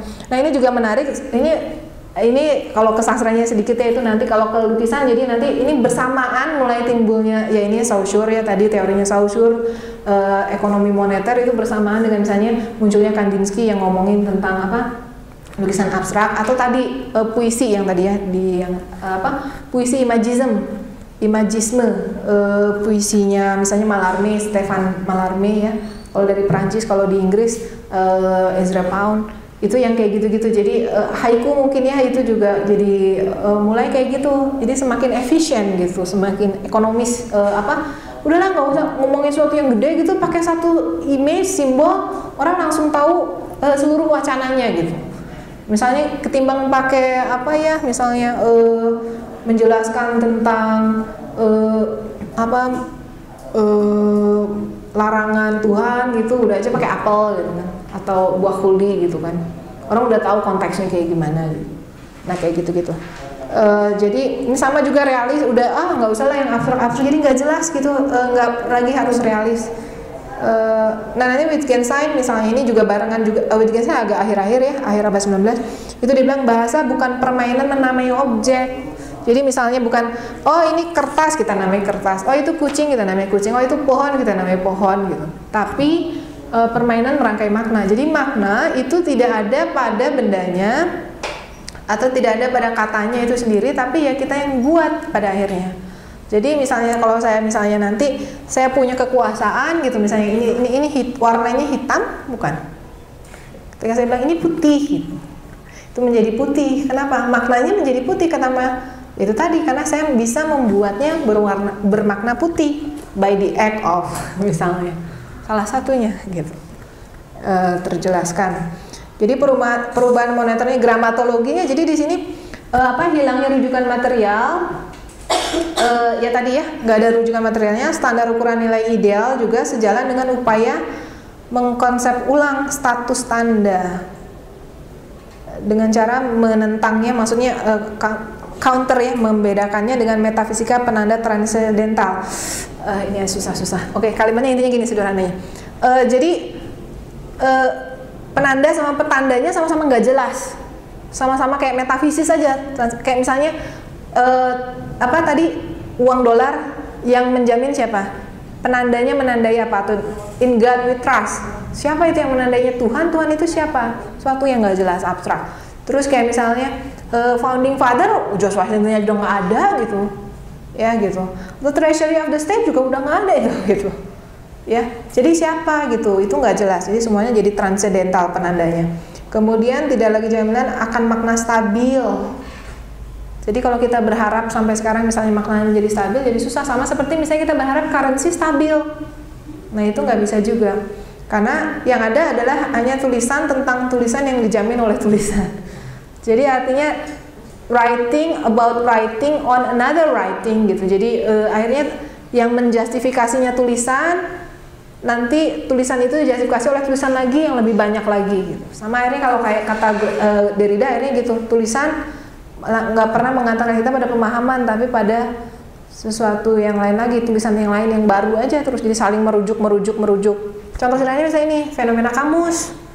Coba kita nggak tahu satu kata kan ya, buka kamus biar apa? Biar tahu artinya, biar paham dong artinya apa gitu. Nah ternyata kata itu didefinisikan oleh beberapa kata. Kalau beberapa katanya kita nggak paham, nyari lagi kata itunya, jadi terus artinya itu semacam rujukan yang nggak pernah berhenti, maksudnya itu sama seperti ini. Permainan rujukan yang tak henti dan selamanya nunda itu apa? Kemungkinan adanya nilai nyata. Jadi emasnya itu bahwa suatu saat kapan kita berharap dolarnya kolaps gitu. Semua menukar ke emas, nggak tahu kapan, itulah ditunda terus soalnya. Setiap kali kita menggunakan uang, setiap kali kita menunda makna itunya. Kemudian yang tidak lain kan tulisan yang lebih banyak. Akhirnya uang yang lebih banyak, tulisan lagi. Fiksi juga kayak gitu. Kita bikin kritik, nggak berhenti di situ. Nanti kritik kita dikritik orang, kritikan orang itu tentang kritik kita dikritik lagi, dan seterusnya nggak pernah habisnya. Jadi si karya nggak pernah bisa dipahami benar dengan lengkap, dengan sempurna. Maknanya selalu ditunda. Prosedur artifisial yang memisahkan individu dan nilai dari bendanya. Nah, pada akhirnya juga sama seperti tadi yang saya bilangnya, contoh yang kita pergi ke bank, akhirnya kayak terpisah gitu antara diri kita dan tanda tangan kita. Hanya gara-gara nilai itu tadi. Jadi tanda tangan kita mempunyai nilai yang lebih tinggi buat si petugas bank ketimbang kita sendiri, gitu, diri kitanya sendiri. Jadi nilai dari bendanya itu di ini. Oke. Mungkin sampai sini dulu kalau ada pertanyaan.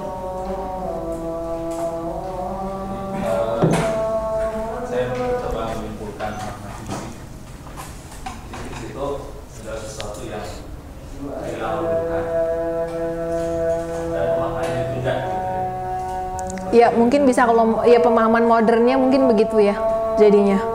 Karena nanti wah ini menarik sekali karena penggunaan kata fiksi seperti yang tadi saya bilang. Misalnya gini, nanti dalam bahasan saya lagi pengen meneliti tentang korupsi gitu. Nah itu nanti dalam ilmu politik juga sama kayak gitu, misalnya fiksi tentang misalnya gini, Amerika itu kan kita kenal loh dalam ilmu tata negara yang demokrasi gitu ya. Semua kalau mau belajar demokrasi ke Amerika gitu. Nah, itu nanti kita bisa lihat fiksi tentang Amerika sebagai negara demokrasi. Nah, itu udah banyak pakai kata kayak gitu, fiksi. Nah, nanti mungkin kayak pertanyaan yang Bu Nani tadi jadinya bisa dijawab gini, ilmu sastra pada akhirnya yang mempelajari fiksi itu tadi kan nanti ada elemen-elemennya, misalnya naratologi itu nanti melihat misalnya gini, durasi cerita ya itu ya tadi, kisah, terus frekuensinya munculnya berapa kali dan sebagainya, itu bisa dipakai pada akhirnya untuk membahas fiksi itu tadi gitu. Misalnya memahami peristiwa politik. Nah yang paling baru misalnya, nggak tahu, yang saya sih pernah tahu ya sekarang gini, jadinya misalnya dalam dunia marketing misalnya,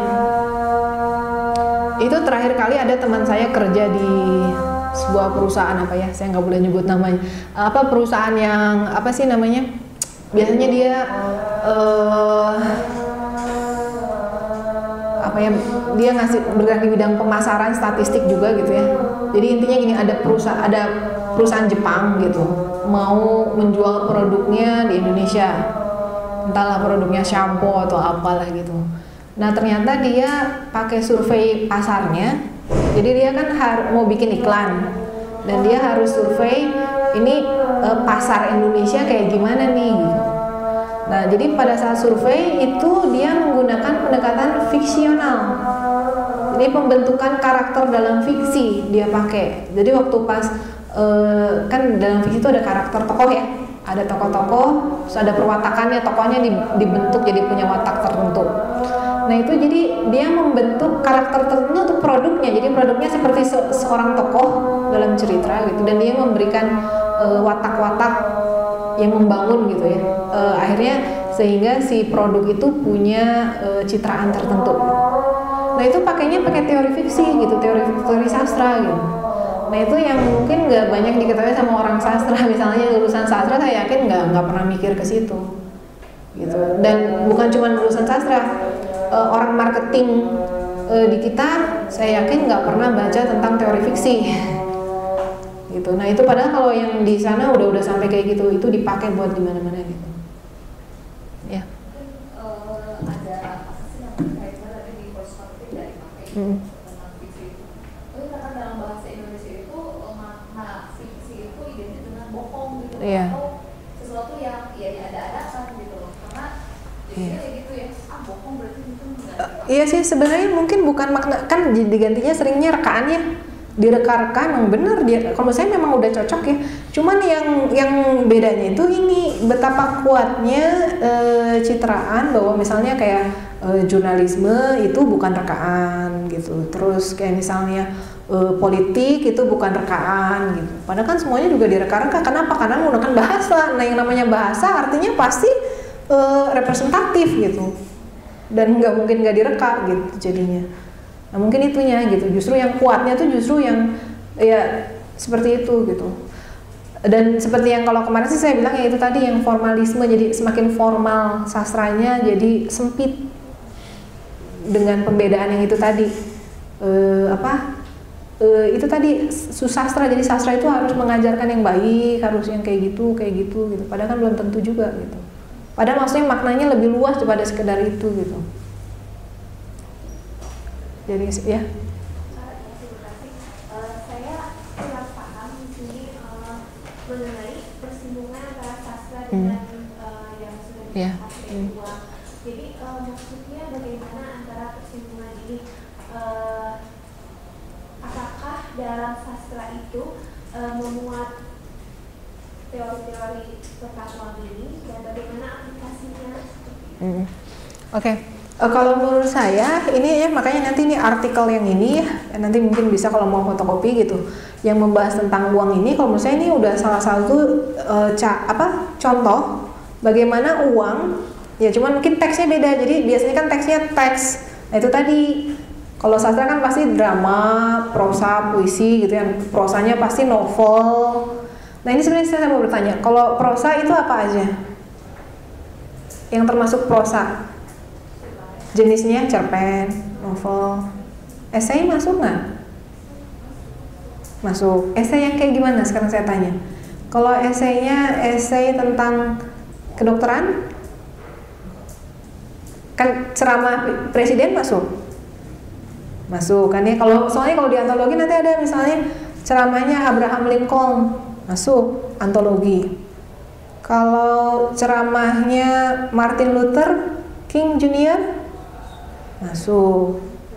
Ceramahnya si siapa nanti ada Alice Walker atau Sojourner of Truth gitu yang sering dibilang gitu, masuk. Itu tentang apa? Politik. Kalau tentang kedokteran ceramahnya Foucault masuk nggak?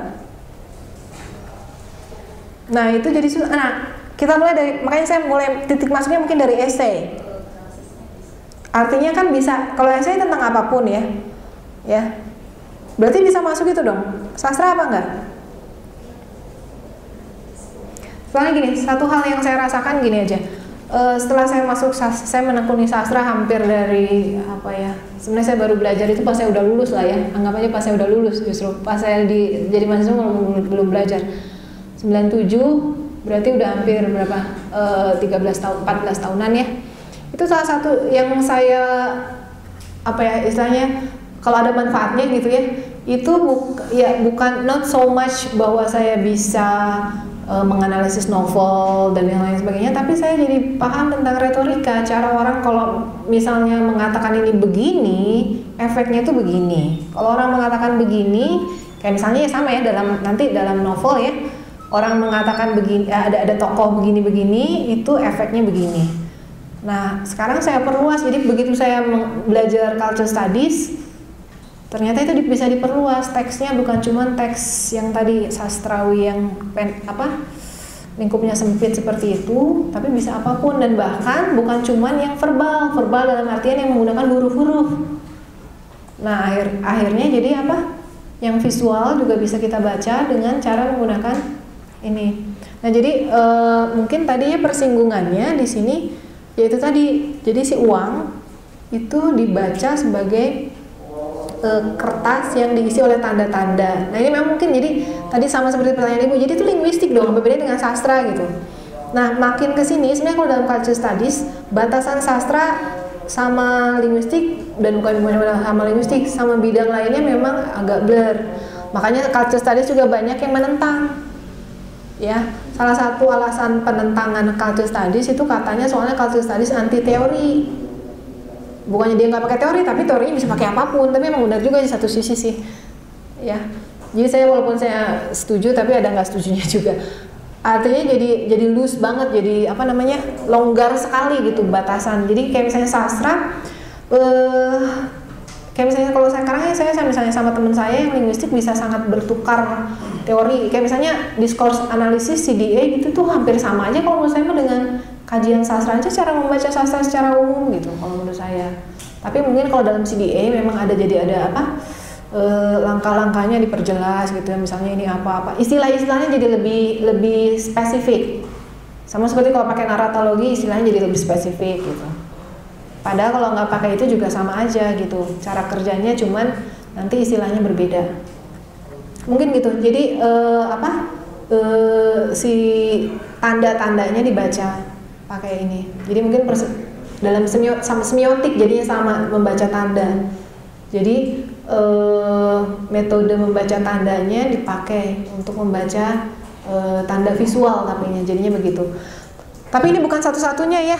Ini kan cuma contoh aja tadi seperti yang di awal saya bilang. Kalau mau ngebahas yang lain persinggungannya bisa juga misalnya gini, ngebahas gini. Kenapa pada misalnya mulai tahun 2000-an genre yang muncul misalnya kebanyakan misalnya ciklit gitu. Itu bisa dibahas pakai ekonomi nanti. Ada persinggungannya juga. Nah, itu nanti pakai teori-teori ini. Mungkin apa jadinya? Kayak Goldman ya. Teorinya apa sih yang tentang produksi lah. Pokoknya kayak gitu. Jadi dia ngomongin tentang produksi, tentang efektivitas, tentu tax dan tentang maknanya itu sendiri juga. Itu menarik untuk dibahas. Nanti ngomongin tapi juga nanti jadi nyambung juga ke gaya hidup dan sebagainya, itu kalau cultural studies. Jadi memang membahas manusianya itu ya. Maksudnya apa? Nanti masa ada materi tentang fotografi juga ya. Fotografi ya. Sebenarnya ada pertanyaan misalnya dari uang dengan sastra. Sebenarnya yang dibahas bukan ekonomi dan sastra. Uang itu kan sebenarnya hanya representasinya. Teks, iya representasi dari teks. Jadi apa namanya tadi itu fotografi. Itu ada pertanyaan, kenapa sih orang dulu bikin fotonya hitam putih? Oh iya. Padahal kan sama aja berwarna kayak kita kan realitasnya. Iya. Apa itu juga ada sangkut pautnya dengan sistem mental mereka, cara berpikirnya? Oh kalau saya menurut saya itu yang paling gampang jawabannya mungkin karena teknologinya belum nyampe. Iya. Tapi apakah berarti cara berpikirnya pun akan berbeda? Oh bisa jadi itu nanti menarik, mungkin nanti kita bisa bahas ya. Apakah foto yang hitam? Tapi itu menarik juga hitam putih ya. Kenapa hitam putih? Silakan kayak gitu. Sekarang enggak. Tapi sekarang juga lucunya gini, ketika teknologi sudah memungkinkan berwarna, orang suka pakai sepia gitu, tetap hitam putih juga gitu kan. Nah itu menarik. Oke tapi mungkin nggak sekarang ya. Itu nanti saya tampung mungkin buat pertemuan selanjutnya. Oke, ada lagi mungkin? Ya? Waktu itu saya nonton film kartun Remo, jadi dia dari Nickelodeon kartunnya, tokoh fiksinya itu si Adal. Nah di film itu saya lihat bahwa dia kemudian kalau kita pakai terminologi Yolanda, dia berhasil meruntuhkan mitos uang, kemudian saat ini menjadi ya seperti yang dibilang fiksi sekali. Nah posisinya itu digantikan oleh bank yang kalau dalam term berang-berang memang menyimpan air gitu. Jadi di film kartun itu si Bunglon ini atau si Kadal itu dia berusaha untuk melawan sebuah legitimasi otoritas dari Yadas di sebuah desa Koboi gitu, lalu menguasainya, memang menguasai si bank yang lain tadi itu. Nah di situ dia melawan manusia yang kemudian Jadi tadi bagaimana dia tidak lagi menggunakan air sebagai patokan. Airnya itu mereka kuasai dengan pembangunan kota yang metropolis. Jadi buat saya salah satunya mungkin untuk lebih ke gambar gitu ya. Film mereka itu enak banget untuk melihat bagaimana mitos uang kemudian dihajar sama fiksi yang menguntungkan fiksi lah kayak gitu. Iya, ya mungkin jadinya begitu. Memang kalaupun sekarang gitu kita berangan-angan untuk menghancurkan mitos uang, misalnya dolar gitu ya, mungkin ya kita harus bikin fiksi yang lebih ini lagi gitu. Makanya menarik juga tadi berang-berang ya. Berang-berang. Ya kan itu kalau dalam bahasa Inggris kan river bank itu kan pinggiran sungai jadi bank gitu ya. Itu menarik juga itu. Jadi gitu river bank gitu. Itu tapi memang kalau kartun itu banyak ya, terutama nggak tahu sih kalau saya sih yang Perancis itu lebih banyak bermain dengan cerita ya, kisah gitu. Dia banyak pakai permainan kata-kata. Dan itu menarik juga sih. Kayak tadi karikaturnya kan banyak bermain dengan kata-kata sebenarnya. Oke. Ya tapi mungkin itu untuk bisa membangun fiksi kan harus menguasai tradisi literasi ya. Mungkin itu aja. Mungkin sastra, kalau saya sih ini sebagai penggiat sastra, ya sastranya harus diberi nilai lebih gitu. Artinya dalam kurikulum, dalam kehidupan sehari-hari gitu, harus ditambahkanlah porsinya gitu. Tapi tidak dengan cara yang pedagogis, yang terlalu mengajari gitu. Ya mungkin itu aja. Ya, pertanyaan tadi menutup presentasi saya. Oh ya.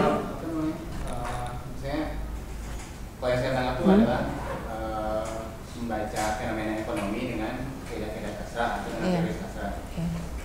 Terus apa bedanya dengan membaca fenomena ekonomi dengan teori-teori sosiologi gitu?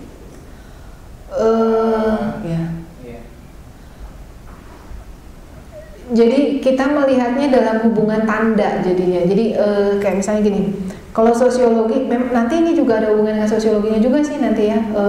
Yang minggu depan mudah-mudahan ya, yang kedokteran gitu. Nanti ada kalau misalnya metafora dengan metafora aja, bahasnya gitu ya sebagai metafora. Ya maksudnya dari segi bahasa. Sama nanti kalau dikaitkan lagi dengan ya interdisipliner di sini, jadi artinya kan bisa satu ya. Nah, kalau saya ini pakai sosiologi juga di sini ketika misalnya melihat ini hubungannya dengan misalnya perkembangan masyarakat pada abad ke-19. Nah, jadi lebih kaya interpretasi sastranya itu jadi lebih kaya ketika kita melibatkan pemahaman sosiologis abad ke-19. Kayak misalnya pada waktu itu misalnya gini, kenapa misalnya ya tadi ya munculnya monetary system gitu, sistem moneter itu ternyata berbarengan dengan yang itu tadi semua. Misalnya secara sosialnya waktu itu munculnya revolusi industri gitu. Nah kayak gitu nanti dihubungin terus nanti ada jadi memperkaya kalau menurut saya. Kalau sosiologi aja misalnya dia melihat itu tanpa hubungan dengan sastra juga nanti jadinya bisa sih tapi jadi miskin juga gitu. Jadi karena banyak mengabaikan beberapa aspek lain gitu. Nah makanya yang saya sebut interdisipliner di sini kalau bisa sih memang jadi mau nggak mau memang menguasai agak banyak ya. Jadi nggak cuma satu. Makanya juga bukan kemarin saya bilang interdisipliner bukan lawan dari monodisipliner gitu juga.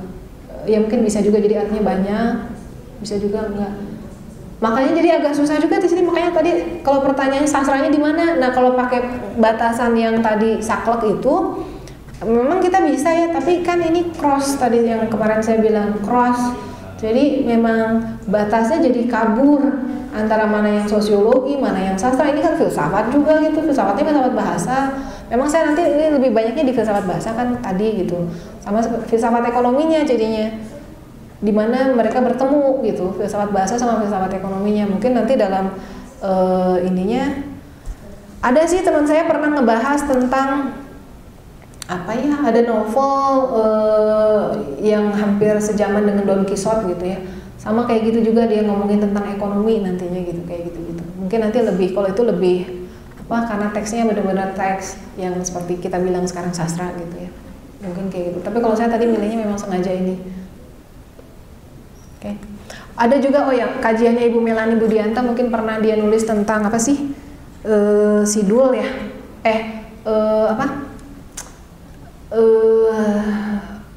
sidul anak sekolah dari apa sih ceritanya yang pertama, bukan dari itu Datu apa gitu, pokoknya yang itu ya, penulisnya itu dia pernah nulis satu cerita juga ya.